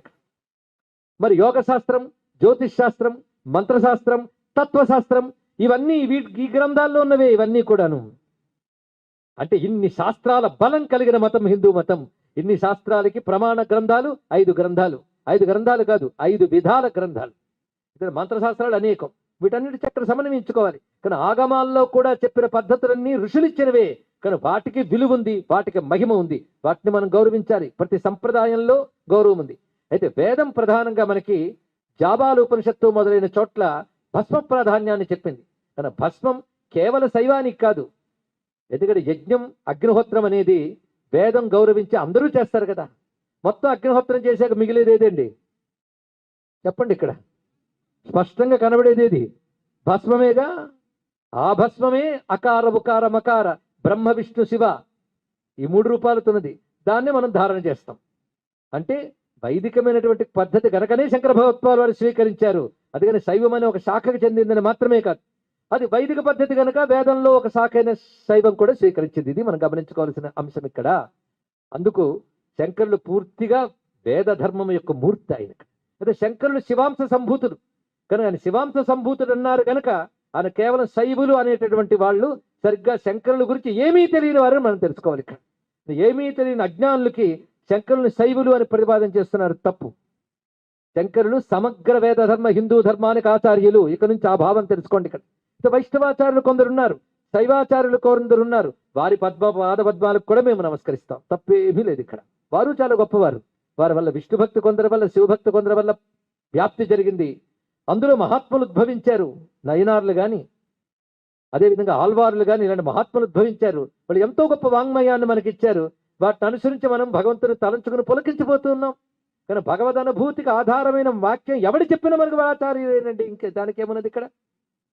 అయితే భగవత్పాలు వారి గురించి వైష్ణవం మాట్లాడేటప్పుడు, శైవం మాట్లాడేటప్పుడు మాత్రం విష్ణు అనే మాటకి సర్వవ్యాపకుడైన పరమాత్మ అని అర్థం. ఇక్కడ ఆ సర్వవ్యాపకముగా బ్రహ్మమును గ్రహించే వాళ్ళు ఎవరున్నారో, ఆ బ్రహ్మమును ఆశ్రయించిన వాళ్ళు ఎవరున్నారో వాళ్ళు వైష్ణవులు. కనుక ఏది బ్రహ్మపదమో అదే వైష్ణవ పదం, ఏది బ్రహ్మమో అది వైష్ణవం, మరొకటి కాదు. అది వైష్ణవ శబ్దం ఎక్కడెక్కడ వాడుతున్నారు చూడండి. మయి సర్వాణి కర్మాణి అంటే వాసుదేవే పరమేశ్వరి సర్వజ్ఞే సర్వాత్మని సర్వాణి కర్మాణి సన్యస్య అంటే నిక్షిప్య అధ్యాత్మ చేతస వివేక బుద్ధ్యా, అధ్యాత్మ బుద్ధితో నాకు అర్పించు అన్నాడు. అధ్యాత్మ బుద్ధి అంటే ఏమిటండి? నేను ఇవాళ ఉదయం పూజ చేశానండి, కృష్ణార్పణ అన్నాను కనుక నేను ఈశ్వరార్పణ చేశాను. అది కాదయ్యా. ఈశ్వరార్పణ చేయడంతో పాటు అధ్యాత్మ బుద్ధి ఉండాలి. ఎందుకంటే అధ్యాత్మ జ్ఞాన నిత్యత్వం తత్వజ్ఞానార్థ దర్శనం ఏత జ్ఞానమితి ప్రోక్తం అజ్ఞానం యదతోన్యథా స్వామి చెప్పిన మాట ఇక్కడ. అధ్యాత్మ చేతస్సు ఉండాలి. అధ్యాత్మ చేతస్సు అంటే వివేక బుద్ధి అన్నాడు. వివేక బుద్ధి అంటే ఏంటో తెలుసా? మళ్ళీ భగవత్పాదుల వారిని అడుగుదాం, నన్నెందుకు. అహంకర్త ఈశ్వరాయ భృత్యవత్ కరోమి, నేను చేస్తున్నాను ఈశ్వరుడికి భృత్యుల్లా చేస్తున్నాననే భావంతో. ఎందుకంటే వాడు సాధన దశలో ఉన్నాడు కదా. అందుకే మయి సర్వాణి కర్మాణి అధ్యాత్మ చేతస వివేక బుద్ధితో అనగా ఈశ్వరాయ భృత్యవత్ కరోమి ఇది అనయా బుద్ధ్యా, ఈ బుద్ధితో చేసి క్రమంగా నిరాశీహి నిర్మమో భూత్వా, ఆసని మమకార అహంకారాలు విడిచిపెట్టినటువంటి వాడు క్రమంగా నన్ను పొందుతాడు అని కృష్ణ పరమాత్మ చెప్పిన వాడికి భాష్యం అంత చక్కగా అందించారు. అలాగే యాంతి దేవవ్రతాన్ దేవాన్ అనే శ్లోకంలో యాంతి మధ్యాజినోపిమా, ఎవరెవరు ఎవరిని ఆరాధిస్తారో ఆ భావాన్ని పొందుతారు, నన్ను ఆరాధించిన వారు నా భావాన్ని పొందుతారు అని కృష్ణుడు చెప్తాడు. దానికి శంకరులు చేసిన భాష్యం ఏమిటి అంటే మధ్యాజిన మద్యజనశీలాహ వైష్ణవాహ అని మాట వేశారు ఇక్కడ. అంటే నన్ను ఆరాధించడమే స్వభావంగా కలిగిన వైష్ణవులు నన్ను పొందుతారు అన్నాడు ఇక్కడ. అంటే పరమాత్మ భక్తులకి ఆయన పెట్టిన పేరు వైష్ణవు కనుక వైష్ణవుడు అనగా శంకర భగవత్పాదుడికి ఎంత ప్రీతి అంటే తాను వైష్ణవుడు తెలుసుకోండి ఇక్కడ. కనుకనే మనం వైష్ణవం అయితే మాత్రం శంకరులను పరమ వైష్ణవుడిగా గౌరవించవలసినదే అని చెప్పారు ఇక్కడ. అదేవిధంగా విశ్వరూప సందర్శన యోగం అప్పుడు అర్జునుడు మాట్లాడుతూ అంటాడు ఇక్కడ, ద్రష్టుమిచ్చామి తే రూపం ఐశ్వరం పురుషోత్తమ అన్నాడు ఇక్కడ. నీ యొక్క ఐశ్వర రూపం, ఐశ్వర రూపం అంటే జ్ఞానైశ్వర్య శక్తి బల వీర్య తేజోభి సంపన్నం ఐశ్వరం. అంటే పరమాత్మ సృష్టి శ్రేయులన్నీ చేస్తున్నాడంటే ఆయన జ్ఞానము, ఐశ్వర్యము, శక్తి, బలం ఎంత గొప్పది. ఇవన్నీ కలిగిన రూపం ఐశ్వరం రూపం. ఆ ఐశ్వరం రూపం, ఐశ్వరం వైష్ణవం రూపం అని భాష్యంలో రచించారు భగవత్పాల్ వారు. మళ్ళీ వైష్ణవ శబ్దం ఎక్కడెక్కడ వైష్ణవ శబ్దాన్ని శంకరులు ప్రతిపాదన చేశారు, చూపించడం జరుగుతుంది ఇక్కడ. అలాగే తతపదం తత్పరిమార్గితవ్యం యస్మిన్ గతా న నివర్తంతి భూయః తమేవ చాజ్యం పురుషం ప్రపద్యే యత ప్రవృత్తి ప్రసుత పురాణి. ఈ శ్లోకానికి భాష్యం రాస్తూ తత పదం తత్పరిమార్గితవ్యం, ఆ పదమును అన్వేషించు అంటే ఆ పదం పొందడానికే ప్రయత్నించు. బ్రతుకున్నంత కాలం తత్పదాన్ని పొందడానికి ప్రయత్నించు. తత్పదం చితిస్ తత్పద లక్ష్యార్థ చిరేకర స్వరూపిణి, అక్కడ అదే మాట. ఇది సమన్వయించుకోవాలండి. అందుకే ఒకే గ్రంథం చదివి ఒకటే పట్టుకుంటే ఇదే ఉందంటాం, మరో గ్రంథం కూడా చదవాలి. కానీ విష్ణువు తప్ప మరో దేవుడు లేడని కఠినంగా మాట్లాడుతూ ఆ దేవుడి పేరే వినరాదు. అంతేగాని ఇంకో మాట, మేము ఏం దేవుడిని ద్వేషించమండి, మా దేవుడిని గౌరవిస్తాం అంతే. అంతేగాని మా దేవుడి చేత అపాయింటెడ్ ఆ దేవుడు అన్నాడంటే వాడు ద్వేషించలేదు కానీ కించపరిచాడు. ఇది తెలుసుకోండి ఇక్కడ. మన సిద్ధాంతాన్ని అందలమెక్కించడం ఎంత అవసరమో ఇతర సిద్ధాంతాన్ని అధక్కరించకుండా ఉండడం కూడా అంతే అవసరం తెలుసుకోవాలి ఇక్కడ. వాడి మనస్సు కించపరిచినట్టు మాట్లాడితే వాడికి ఏమనిపిస్తుంది, కోపం వస్తుంది. అంతవరకు విష్ణువు గొప్పవాడంటే వాడు ఏమనడు, కానీ అతడి కంటే శివుడు తక్కువ వాడన్నా, శివుడి కంటే విష్ణువు తక్కువ వాడన్నా తప్పకుండా మనస్సు కించబడుతుందండి. మానవ స్వభావం కించబడగానే వాడికి కోపం వస్తుంది. వాడు కోపం వచ్చి వాడి పుస్తకాలు వాడు పట్టుకొచ్చి వాడు యుద్ధం చేస్తాడు. క్రమంగా మిగిలేదు యుద్ధం తప్ప భక్తి మిగిలిది తెలుసుకోండి ఇక్కడ. అందుకే ఆయా సంప్రదాయాలను ప్రవర్తింపజేసే ఆచార్యులు చాలా అవసరం. కానీ అదే సమయంలో ఇతర దేవతల్ని, ఇతర ఆచార్యుల్ని అవహేళన చేయవద్దని వాళ్ళకి సభాముఖంగా మనవి చేసుకుంటున్నాం ఇక్కడ. ఇది చాలా అవసరం ఇక్కడ. అవహేళన చేయకండి. ఎందుకంటే కేవలం సిద్ధాంతాభిమానంతో అవహేళన చేస్తున్నారు కానీ సర్వ సిద్ధాంతాలను అధ్యయనం చేసి వాళ్ళు మాట్లాడట్లేదు. ఒకవేళ అలా అన్ని అధ్యయనం చేయగలిగే ఉదార హృదయం ఉంటే మాత్రం తప్పకుండా గౌరవిస్తాం ఇక్కడ. అది తెలుసుకోవాల్సినది. అందుకే అధక్కరించకూడదు, అవమానించకూడదు. ఇది చాలా అవసరం. అందుకే తత్పద లక్ష్యార్థ అన్నప్పుడు అక్కడ తత్పదం అనే చెప్పింది లలితా సహస్రనామం. అందుకే తత్పదం అన్నప్పుడు పురాణములన్నింటిలో ఏ దేవతా పురాణంలో తత్పదం ఆ దేవత పరంగా అనువర్ణింపబడింది. అసలు తత్పదం అంటే ఏమిటి? తతః పదం తత్ పరిమార్గితవ్యం. ఆ తర్వాత తత్పదాన్ని అన్వేషించాలి ప్రతివాడు. అన్వేషించాలంటే ఆ తత్పదం పొందడానికి ప్రతివాడు సాధన చేయాలి. కనుక మానవ జన్మ ఎందుకు వచ్చిందంటే తత్పదాన్ని పొందడానికి. తత్పదం అంటే బ్రహ్మపదం. బ్రహ్మ అంటే ఏమిటి అంటే తమేవ, అక్కడ చక్కగా చెప్తారు ఏంటంటే తతః పశ్చాత్ పదం వైష్ణవం అన్నారు ఇక్కడ. తత్పదం అనగా వైష్ణవ పదం అన్నారు ఇక్కడ.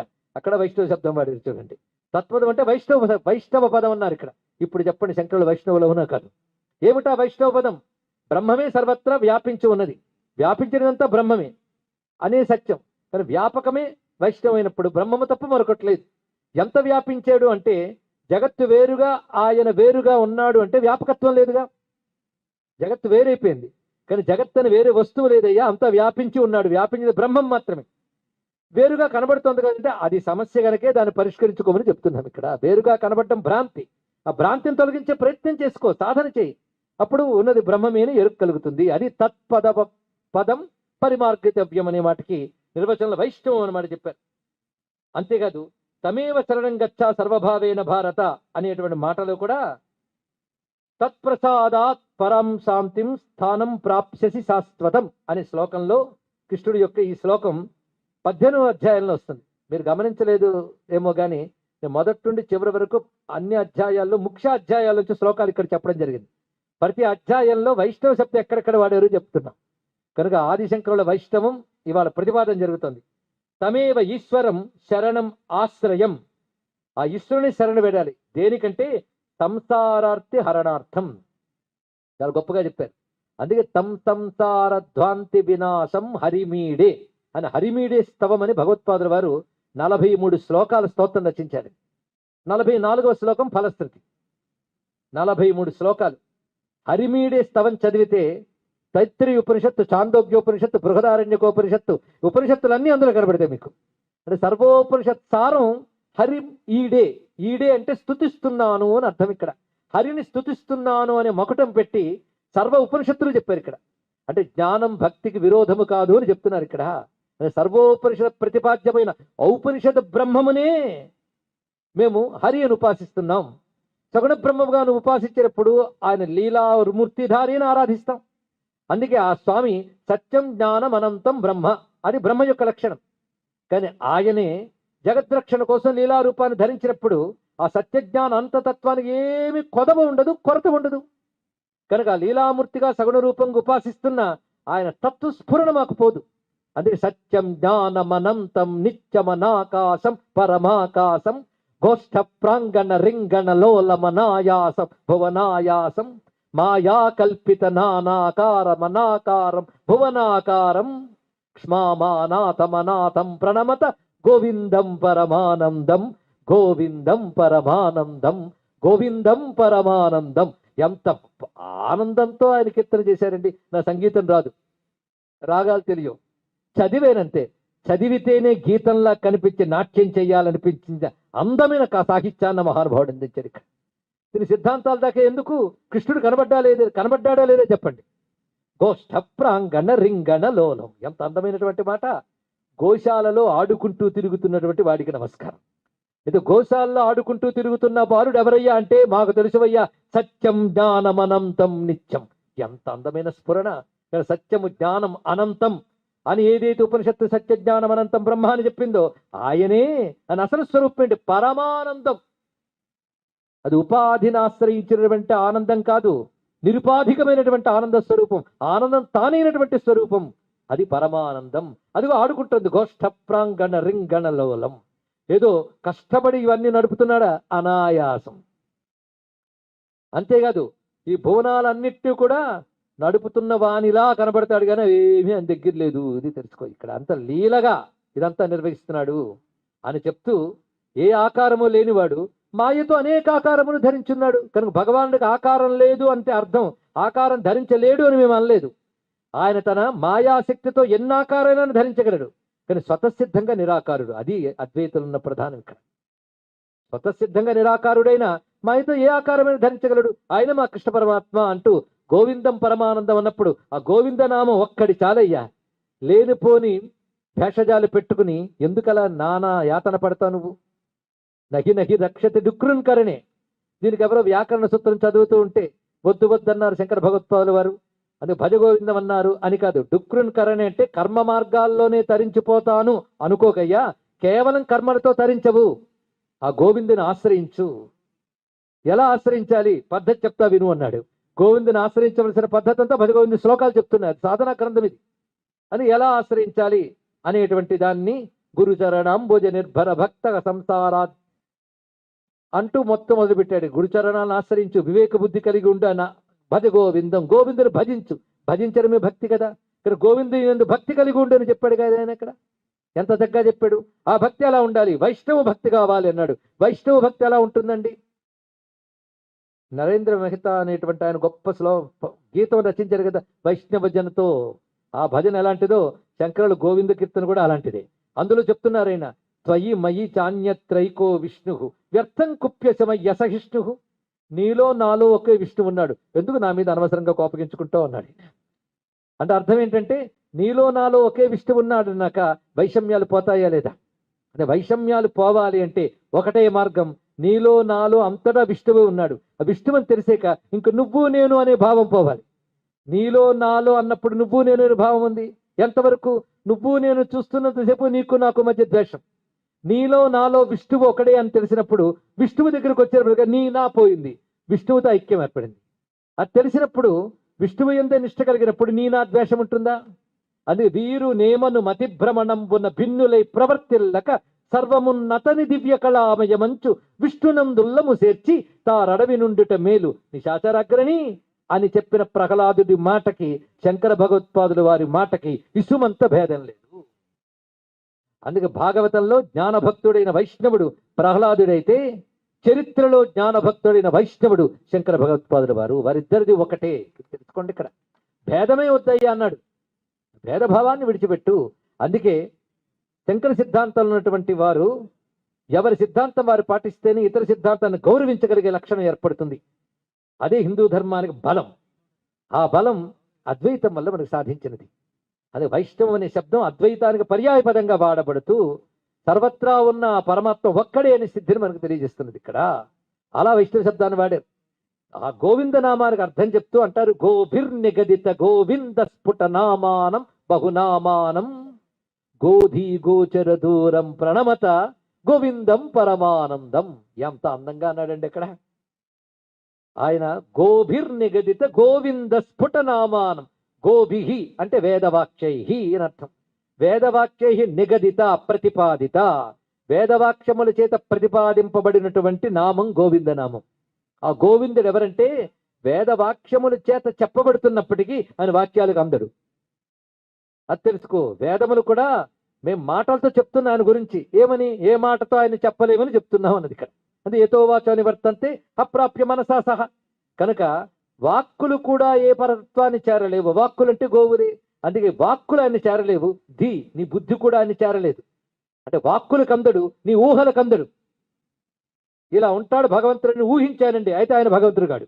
నీ ఊహకు అందడు, నీ వాక్కు కందడు. కనుక గోధీ గోచర దూరం అంటే వాక్కులకి మనస్సుకి అందే వాటికంటే దూరంగా ఉన్నటువంటి గోవిందం పరమానందం. ఆ గోవిందం పరమానందం మీరు పరిశీలిస్తే ఉపనిషత్ ప్రతిపాద్యమైన బ్రహ్మతత్వం ఏంటో చూపిస్తారు. ఆ బ్రహ్మతత్వం కృష్ణుడిగా ఎలా అనుగ్రహించిందో చూపిస్తుంటారు ఇక్కడ. అంతకంటే కృష్ణ భక్తి ఇంకేం కావాలి? అలా గోవిందం పరమానందంలో చూపిస్తారు.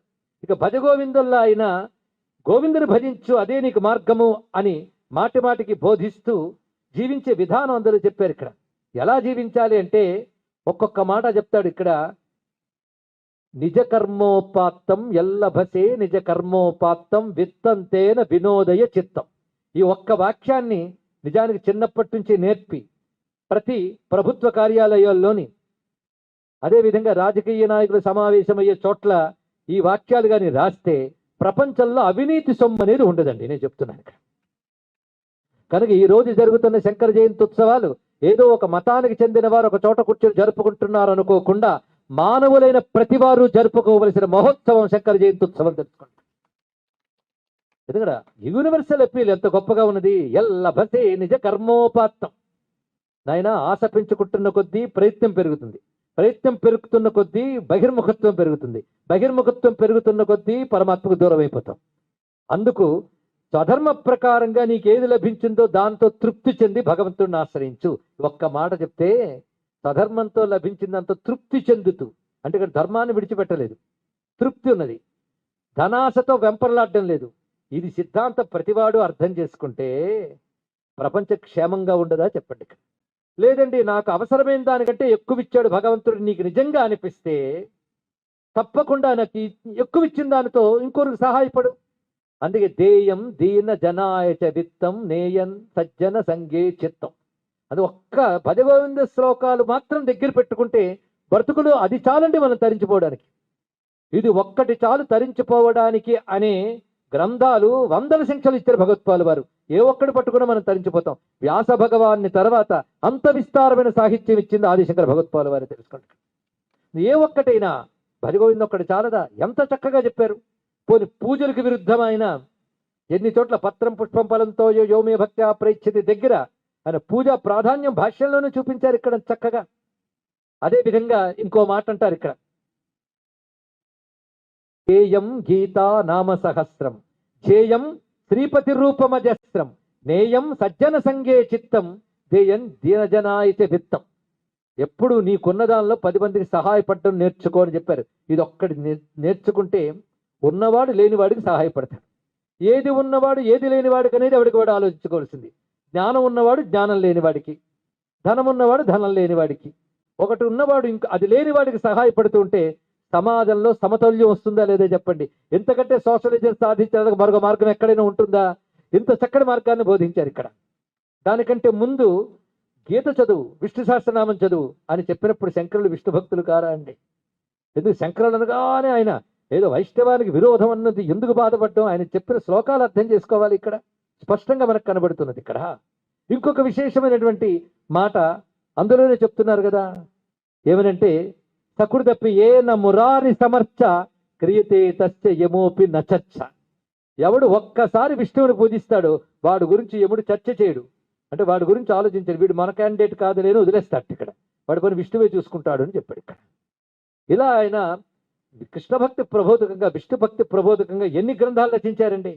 అందుకే స్వామి అవినయమపనయ విష్ణు దమయ మన శమయ విషయ మృగతృష్ణాం భూతదయాం విస్తారయ తారయ సంసార సాగరత అని స్తోత్రం చేశారు ఆయన. ఇది స్తోత్రం చేసుకోని మనకు చెప్తున్నారు ఇక్కడ. ఇలా ఎప్పుడైనా అడిగారా మీరు ఎవరైనా విష్ణువు ముందు? ఎలా అడగాలో నేర్పారండి ఆయన. మనకు సంస్కృత శ్లోకాలకు అర్థం తెలుసుంటే చదవం మనం. నాకు ఇవివ్వు అవివ్వు అని బోల్డ్ అడుగుతున్నాం. శంకరులు ఏది అడగాలో చెప్తున్నారు చూడండి. అయితే విష్ణువు ఏది పడు ఏదైనా ఇస్తాడు, నువ్వు ఏది అడిగినా అది ఇస్తాడు. దుర్లభమైన మోక్షమే ఇచ్చేటప్పుడు అది అడుగు.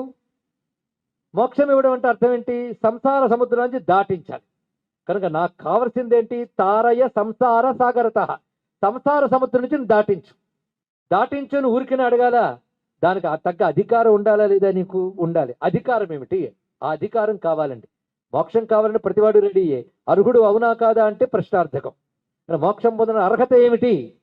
ముందు వినయం కలిగి ఉండాలి, తర్వాత దమం కలిగి ఉండాలి, శమం కలిగి ఉండాలి, భూతదయ కలిగి ఉండాలి. ఈ 4 ఉండాలి. నేను ఇప్పుడు ప్రారంభించింది 6 శ్లోకాలు చిన్ని గుచ్ఛంగా ఆదిశంకరులు అందించిన విష్ణు షట్పది.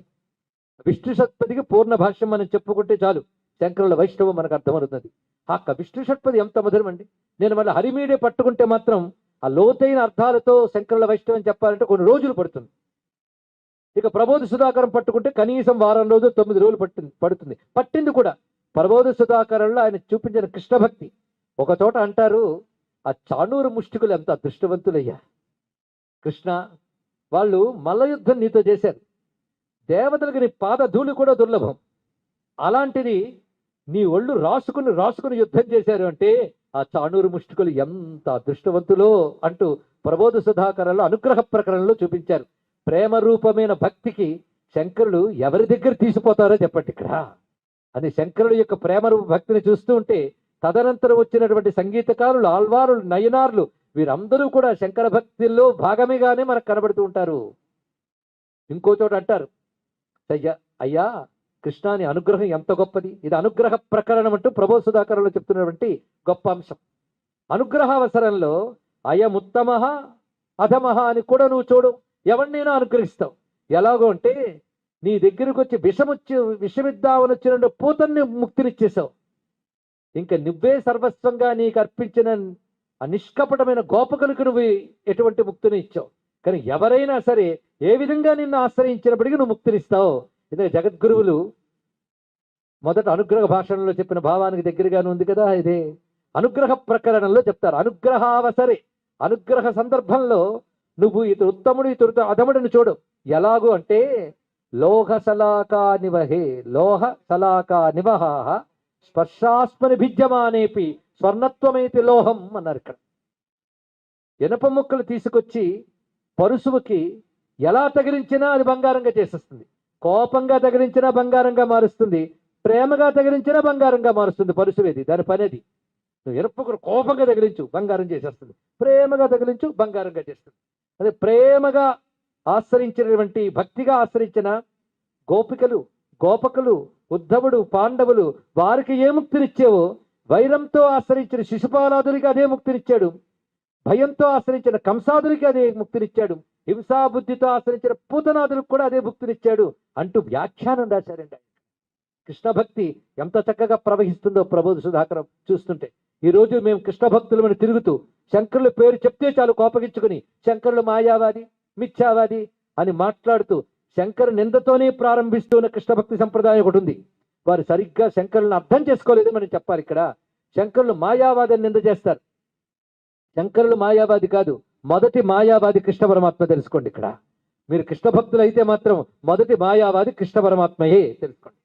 నేను సంప్రదాయాల పేర్లు చెప్పట్లేదు, ఇక్కడ అందరికీ తెలిసినవే కనుక నేను చెప్పడం ఎందుకు, లోకం నాకంటే మీకు తెలుసు ఎక్కువగా.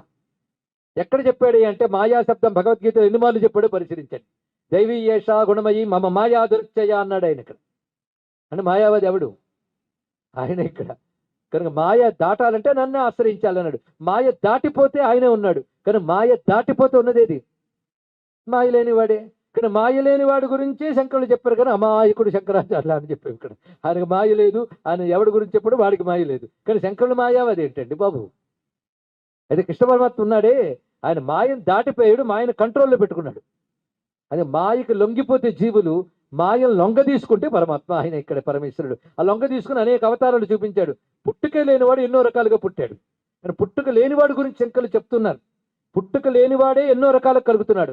నువ్వు ఎన్నో రకాలుగా కలగడాన్ని చూసి సత్యం అనుకుంటున్నావు. ఎన్నో రకాలుగా కలగడాన్ని మాయ చేస్తున్నాడు. ఇన్ని రకాలుగా లేకుండా ఒక్కడిగా ఉండడమే సత్యం. అది ఆయన అసలు రూపం అని చెప్పాడు. ఇది అద్వైతంలో మరొకటి కాదు. కనుక భగవంతుడు అసలు రంగు ఏంటో బయటపెట్టాడు ఆయన ఇక్కడ. అసలు రంగు వైష్ణవం, అది చూపిస్తున్నాడు ఇక్కడ. అందుకే ఆయన ఎప్పుడు ఆ ఏకమైనటువంటి తత్వమే అది ప్రతిపాదన చేస్తున్నారు ఇక్కడ. దాన్ని ఆయన ప్రబోధ సుధాకరంలో అంత చక్కగా ప్రకటించినటువంటి వాడు. ఇటు కొద్ది రూపంలో మనకి షట్పది అంటే 6 శ్లోకాల మహాగ్రంథం. 6 శ్లోకాల మహాగ్రంథం అన్నాను నేను, చిన్న గ్రంథం కాదు అది. భాష్యం రాస్తే మహాగ్రంథమే. మోక్షం పొందడానికి అర్హత కావాలి. అర్హత ఏమిటి? అధికార నిర్ణయం చేస్తున్నారు.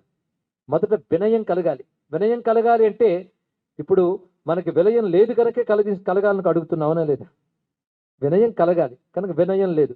వినయం లేకపోవడాన్ని ఏమంటారండి? వినయము లేనితనము అనాలి. వినయం లేనితనాన్ని సంస్కృతంలో అవినయం అంటారు ఇక్కడ.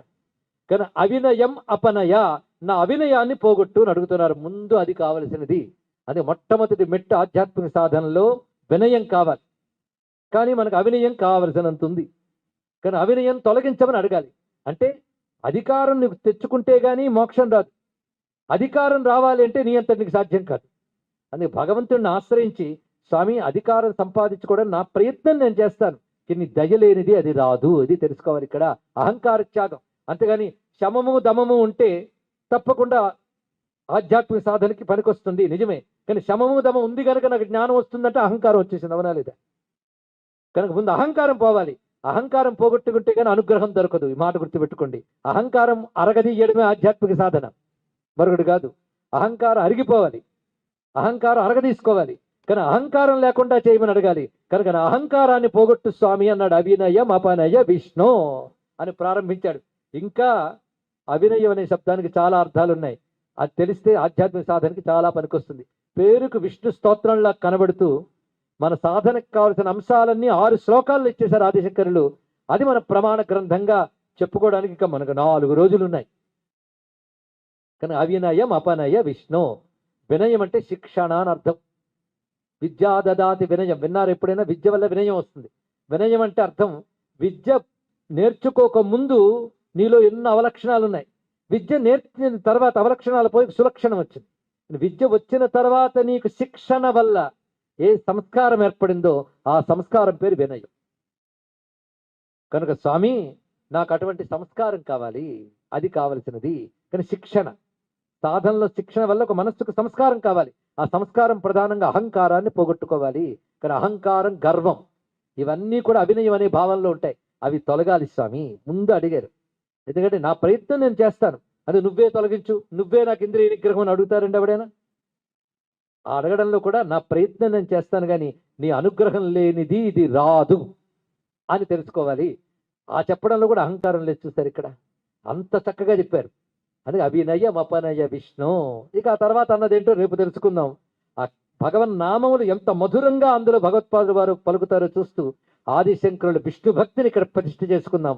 సర్వం శ్రీకృష్ణ చరణారవిందార్పణమస్తు. చాలా ఆనందకరమైనటువంటి సన్నివేశంలో ఉన్నాం మనం. భగవత్పాదులు ఏ దృష్టితో తమ వాంగ్మయ రచన చేశారో, భగవత్పాదులు మనకి ఏ మార్గాన్ని చూపించాలనుకున్నారో అది మన కళ్ళ ముందు కనిపించేలాగా చేశారు షణ్ముఖ శర్మ గారు. నిజానికి తద్విష్ణు పరమం పదగం సదా పశ్యంతి సూరయ అనే మంత్రం ఉంది. అక్కడ సూరయ అనే మాట ఉంది. సూరి అనే మాటకి పండితులు అని అర్థం. పండితులైన వాళ్ళు ఏం చేస్తారు అంటే విష్ణువు యొక్క పరమపదాన్ని చూస్తారు. ఆ మంత్రాన్ని అర్థం అది. విష్ణు శబ్దానికి అర్థం ఏమిటి అంటే ఆయన బాగా చెప్పారు, వ్యాపకశీలుడు. వాసుదేవ సర్వమితి స మహాత్మా సుదుర్లభ అని ఒక మాట ఉంది. వాసుదేవుడే అంతా అనేవాడే మహాత్ముడు. అది కాదు, వేరుగా చూసినవాడు మహాత్ముడు కాదు. గీతల్లో పరమాత్మ చెప్పినా, లేక శంకరాచార్య వారి భాష్యంలో చెప్పినా ఏం చెప్పారు? వాసుదేవ సర్వం అనేటువంటి, అంతా వాసుదేవమయం, అంతా విష్ణుమయం అనేటువంటి అభిప్రాయం ఉంటే వాడే మహాత్ముడు. అలాంటి వాడు దొరకడం చాలా కష్టం ఉంది. కష్టమని వదిలేశారా అంటే అది దొరికేదానికి ప్రయత్నం చేస్తున్నాము. అది ఎక్కడ దొరుకుతుంది అంటే శంకర భగవత్పాదుల వాంగ్మయంలో మాత్రమే దొరుకుతుంది సర్వం అనే మాట. అలా కాకుండా మా సిద్ధాంతంలో మా దేవుడు, మా మతం, మా సిద్ధాంతం అంటే సర్వం కాదు. సర్వం అంటే అంతా అని అర్థం. అంతా దొరకాలి, అంతా వాసుదేవుడే అనే విషయం తెలియాలి అంటే భగవత్పాద శంకరాచార్యుల వారి అద్వైత సిద్ధాంతమే తెలియాలి. అద్వైతం అనే మాటకి అర్థం ఎక్కడ రెండనే భావం ఉండదో అది అర్థం. ద్వితైతం ద్వైతం, ద్వైతమేవ ద్వైతం, నవిద్యతే ద్వైతం యత్ర అని వ్యాఖ్యానం చేస్తారు. అద్వైతం అంటే రెండు కాదు అని కాదు, ఎక్కడ రెండు అనే భావమే లేకుండా ఉంటుందో అది అద్వైతం. రెండుగా చీలిన లేదా రెండుగా మారిన పదార్థ జాతం అంతా చివరికి వెళ్ళేసరికి ఒకటే అవుతుంది. ఒక దానిలోంచే రెండు, ఒక విత్తనమే రెండు డిప్పలుగా మారుతుంది. దానిలోంచి చెట్టు వస్తుంది, దానిలో బోల్డని కొమ్మలు, ఆకులు, పళ్ళు అన్నీ వస్తాయి. కానీ మొదటి అవస్థ ఏంటి అంటే అంతా కలిసి ఒకటిగా ఉండడం. చెట్టు చివరికి మిగిలేది అదే. అవ్యక్తాదీని భూతాని వ్యక్త మధ్యాని భారత అవ్యక్త నిధనాన్యేవ. అంచేత మొట్టమొదట్లో ఉన్నది ఒకటే, చివరికి మిగిలేది ఒకటే. ఈ మధ్యలో అనవసరమైన తగులు ఎందుకు? దీనికోసం ఆ నిజమైన తత్వాన్ని పట్టుకోవడానికి ప్రయత్నం చేద్దాం అనేటువంటి భావం. దానికోసం భగవత్పాదులు మాట చెప్పారు, బ్రహ్మ ఏకాక్షరం అర్ధ్యతాం అనే మాట. బ్రహ్మ ఏకాక్షరం అర్ధ్యతాం అంటే ఏకాక్షరం అనే మాటకి అర్థం ఏంటి అంటే ఒక అక్షరము చేత ప్రతిపాదింపబడేది. మనకి అందరికీ తెలిసిన మాట ఏంటి? హరి అను రెండు అక్షరములు, లేదా సంస్కృతంలో చెబితే రామేతి ద్వ్యక్షరం నామ. రామ అనేది రెండు అక్షరాల పేరు, హరి అనేది రెండు అక్షరాల పేరు. మరి ఒక అక్షరం పేరు ఏంటి? ఒక అక్షరం కలిగినటువంటి పేరుతో చెప్పబడే వస్తువు ఏది అంటే ఓమితి బ్రహ్మ. ఓం అనేదే బ్రహ్మని చెప్పే శబ్దం, అది ఏకాక్షరం. దానికి ఇంకో స్వారస్యం రాశారు భగవత్పాదుల వ్యాఖ్యానంలో, ఏకంచ తది అక్షరంచ. అది ఒకటి, నాశరహితం. ఒక అక్షరం చేత చెప్పబడేది మాత్రమే కాదు, అది ఒకటే. ఏకం సద్విప్రా బహుధా వదంతి ఏకమేవ అద్వితీయం బ్రహ్మ. అక్కడ కూడా చాలా అందమైన విశేషాలు. ఏకం అని ఓ మాట అన్నాడు, ఒకటి. ఏవా అంటే ఒకటే. మళ్ళీ చెప్పి మళ్ళీ అద్వితీయం అంటే రెండు లేదు. అంత గట్టిగా నొక్కి చెప్పడం, ఒకటి ఒకటే, రెండోది లేదు. ఎట్టి పరిస్థితుల్లోనూ రెండో దానికి అవకాశం లేదు. మూడు ఎందుకు చెప్పాడు అంటే సజాతీయ విజాతీయ స్వగత భేదరహితం బ్రహ్మ. తన లాంటిది మరోది లేదు, తనకంటే వేరే జాతికి సంబంధించింది లేదు, తనలో కూడా భేదాలు లేవు. ఇందాక ఆయన చెప్పిన హైందవ ధర్మం, మనభాతం, ఆస్తికులు, ఏమి తేడా లేదు. నాస్తికులు కూడా మాకు కావాల్సిన వాళ్ళే అని సాంఖ్యుల్ని గురించి చెబుతూ ప్రధాన పనుల నిబహరణ న్యాయంతో సాంఖ్య సిద్ధాంతం మాకు మంచిదే, ఒక్క దానిలో చిన్న మార్పు చేస్తే సాంఖ్యులు ప్రకృతికర్త అన్నారు, ఆ కర్తృత్వం వదిలేస్తే పురుషుడికి భోక్తృత్వం చెప్పారు, అది మానేస్తే మాదే సిద్ధాంతం. వాళ్ళకి మాకు తేడా లేదు. ప్రతి చోట ఒక సవరణ చూపించి అంతా మేము చెప్పిందే, అక్కడికి అన్నిటికీ మా సిద్ధాంతంలోనే సమన్వయం అనే మాట. సమన్వయ చక్రవర్తి మీకు అందరికీ తెలుసుగా, సమన్వయ సరస్వతి, సమన్వయ చక్రవర్తి గురించి చెప్పగలరు. సమన్వయ సరస్వతి అయితేనే సమన్వయ చక్రవర్తిని గురించి మన దగ్గర ఉన్నదే ఎదరవాడికి చెబుతాం, మన దగ్గర లేని దాన్ని ఎదరవాడి గురించి ఏం చెబుతాం? అంచేత సర్వమత సామరస్యం, సర్వసిద్ధాంత సార సంగ్రహం అనేది ఆచార్యుల వారు అందించారు. అలాంటి శంకర భగవత్పాదాచార్యుల వారి హృదయం తెలుసుకుని నిండార నిజమైన భక్తితో భగవత్పాద వాంగ్మయాన్ని పరిశీలించి మనకు అందించినటువంటి షణ్ముఖ శర్మ గారు చాలా అభినందనీయులు. నేను నమస్కారం అంటే ఆయనకి ఇష్టం ఉండదు కనుక అనలేదు, కానీ సభాముఖంగా చెప్పవలసిన వాడినే, కానీ మీరు అలా అనకండి అంటాడు ఆయన. అంచేత ఆయన మనస్సు ఎరిగి ఆయన హృదయపూర్వకంగా శంకర భగవత్పాదుల దివ్య అనుగ్రహం ఉండాలని, జగద్గురువులు భారతీ తీర్థ మహాస్వాముల వారి యొక్క, విధుశేఖర భారతీ మహాస్వాముల వారి యొక్క అనుగ్రహం వారి మీద పుష్కలంగా ఉండాలని మనం చేస్తున్నాను. ఆయన భారతీ తీర్థ పురస్కారం అనే పేరుతో జగద్గురు భారతీ తీర్థ మహాస్వాముల వారి యొక్క దివ్య సప్తతి సందర్భంగా ఒక పురస్కారాన్ని ప్రకటించారు. అది 2 సంవత్సరాల క్రితం అవ్వాల్సింది. ఆనాడు మేము ఎవరు ముగ్గురం వెళ్ళలేకపోయాం.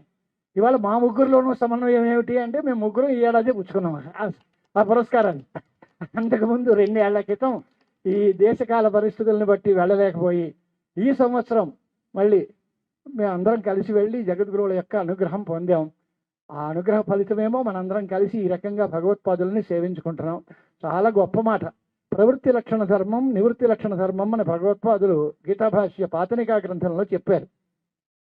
దానిని ప్రచారం చేయడానికి కూడా కొంతమందిని కేటాయించారు ఆయన. మరీత్యాది మహర్షుల్ని కర్మ మార్గాన్ని ప్రచారం చేయమని వారికి అప్పచెప్పారు. సనందనాథుల్ని నివృత్తి మార్గాన్ని ప్రచారం చేయమని అప్పచెప్పారు. 2 మార్గాలని ప్రచారం చేయమని షణ్ముఖ శర్మ గారిని అప్పచెప్పారు. అంచేత ఆయన 4 రోజులు చెప్తారు, మనం విందాం. చాలా శుభమస్తు.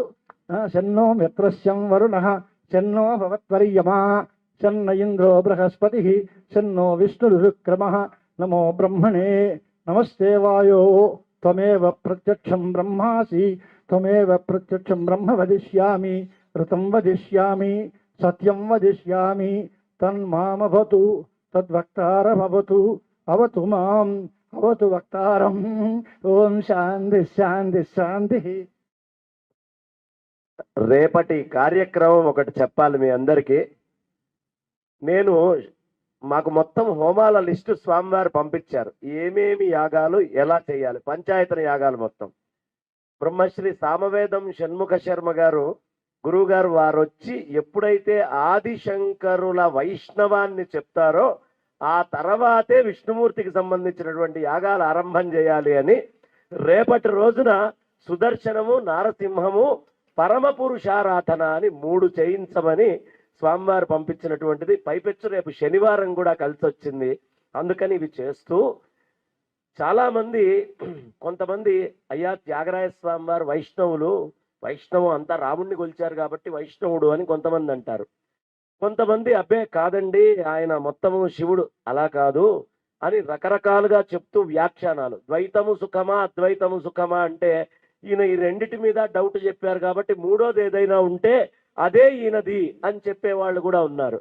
కానీ పాపం వీటన్నిటికీ తెరదించుతూ త్యాగరాయ స్వామి వారు రామచంద్రమూర్తి ప్రత్యక్షమైన తర్వాత ఇంకా నీకు 10 పూటల కర్మశేషం ఉందయ్యా అంటే ఆ 10 పూటల్లో రాముణ్ణి దర్శించినటువంటి త్యాగరాయ స్వామి వారు శంకరాచార్య పరంపరలో నాద బ్రహ్మానంద యోగిగా సన్యాసాశ్రమం తీసుకొని శంకర యతయ్యారు.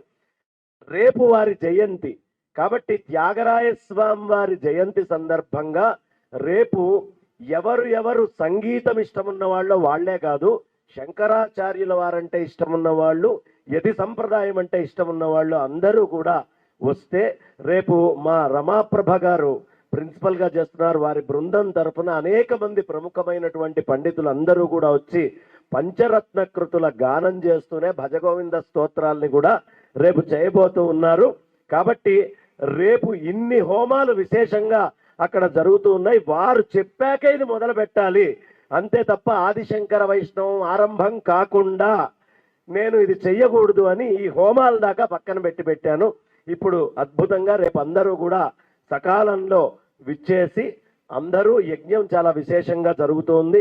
ఇప్పుడు ఒక్క క్షణం గురువు గారితో పాటు యజ్ఞశాల దాకా ఎక్కువ సమయం తీసుకొని అక్కడ 5-10 నిమిషాలు యజ్ఞశాల దాకా వెళ్ళి అక్కడ ఇవాళ 1,00,000 రుద్రాక్షలకి హోమము, అలాగే మేధా దక్షిణామూర్తి హవనము, అదే విధంగా అక్కడ చాలా విశేషంగా రుద్రహోమం అంతా విశ్వనాథ గోపాలకృష్ణ శాస్త్రి గురువు గారి ఆధ్వర్యంలో వారు దగ్గరుండి కూర్చొని శంకరాచార్యుల వారికి పూర్తిగా అష్టోత్తర శతనామాదులు అన్నీ కూడా చేయించారు గురువు గారి దగ్గరుండి. చాలా సవైదికంగా ఇవాళ మా అందరికీ శంకరాచార్యుల వారు పరమేశ్వరుడు అక్కడ కనిపించాడు. ఇప్పుడు వచ్చే మీ అందరికీ కూడా కనిపిస్తారు కాబట్టి మనం అందరం శారదే పాహిమాం శంకర రక్షమాం అంటూ అక్కడికి వెళ్దాము అని చెబుతూ 2 మాటలు. జయ జయ శంకర, హర హర శంకర. ప్రియ భగవద్బంధులారా, ఇప్పటిదాకా మనం శర్మ గారి మాటలు విన్నాం కదా. ఆదిశంకర వైష్ణవం ఎంత బాగుందో కదా. శంకర్ల కంటే మించిన వైష్ణవులు ఎవరుంటారు అని నిరూపణ చేశారు. మరి భజగోవింద ఇక్కడ వినని వాళ్ళు ఎవరు? భజగోవిందంలో వారి యొక్క కృష్ణ భక్తిని అర్థం చేసుకోని వాళ్ళు ఎవరు? కేవలం గోవిందుణ్ణి ఆయన నామాన్ని పట్టుకుంటే భగవద్గీత కించితీత గంగాజలలవ కనికాపీత అంటూ గీతని, విష్ణు సహస్రనామాన్ని, గోవిందు యొక్క నామాన్ని పట్టుకుంటే చాలు మనం తరిస్తాం అని చెప్పినటువంటి శంకరుల యొక్క మాటని మనం అర్థం చేసుకుని భగవన్నామాన్ని చక్కగా జపిస్తూ వారిచ్చిన మార్గాన్ని అనుసరిస్తే ఖచ్చితంగా యమేన న చర్చాం చెప్పారు కదా. యముడు కూడా వాళ్ళ గురించి డిస్కషన్ చేయడు, వీడు మన క్యాండిడేట్ కాదని ఇప్పుడే కదా శర్మ గారు చెప్పారు. కాబట్టి యముడికి మనం దూరం కావాలంటే శంకర్ల వారు ఇచ్చినటువంటి ఆ యొక్క మార్గాన్ని మనం కృష్ణుని పట్టుకునేటువంటి విధానాన్ని అర్థం చేసుకుందాం, ఆయన్ని పట్టుకుందాం. జయ జయ శంకర, హర హర శంకర, నమ పార్వతీపతయే, హర హర మహాదేవ, శంభో శంకర. బృందావన విహారీ లాల్కి, గోపాలకృష్ణ భగవానికి. మా బంగారు తల్లి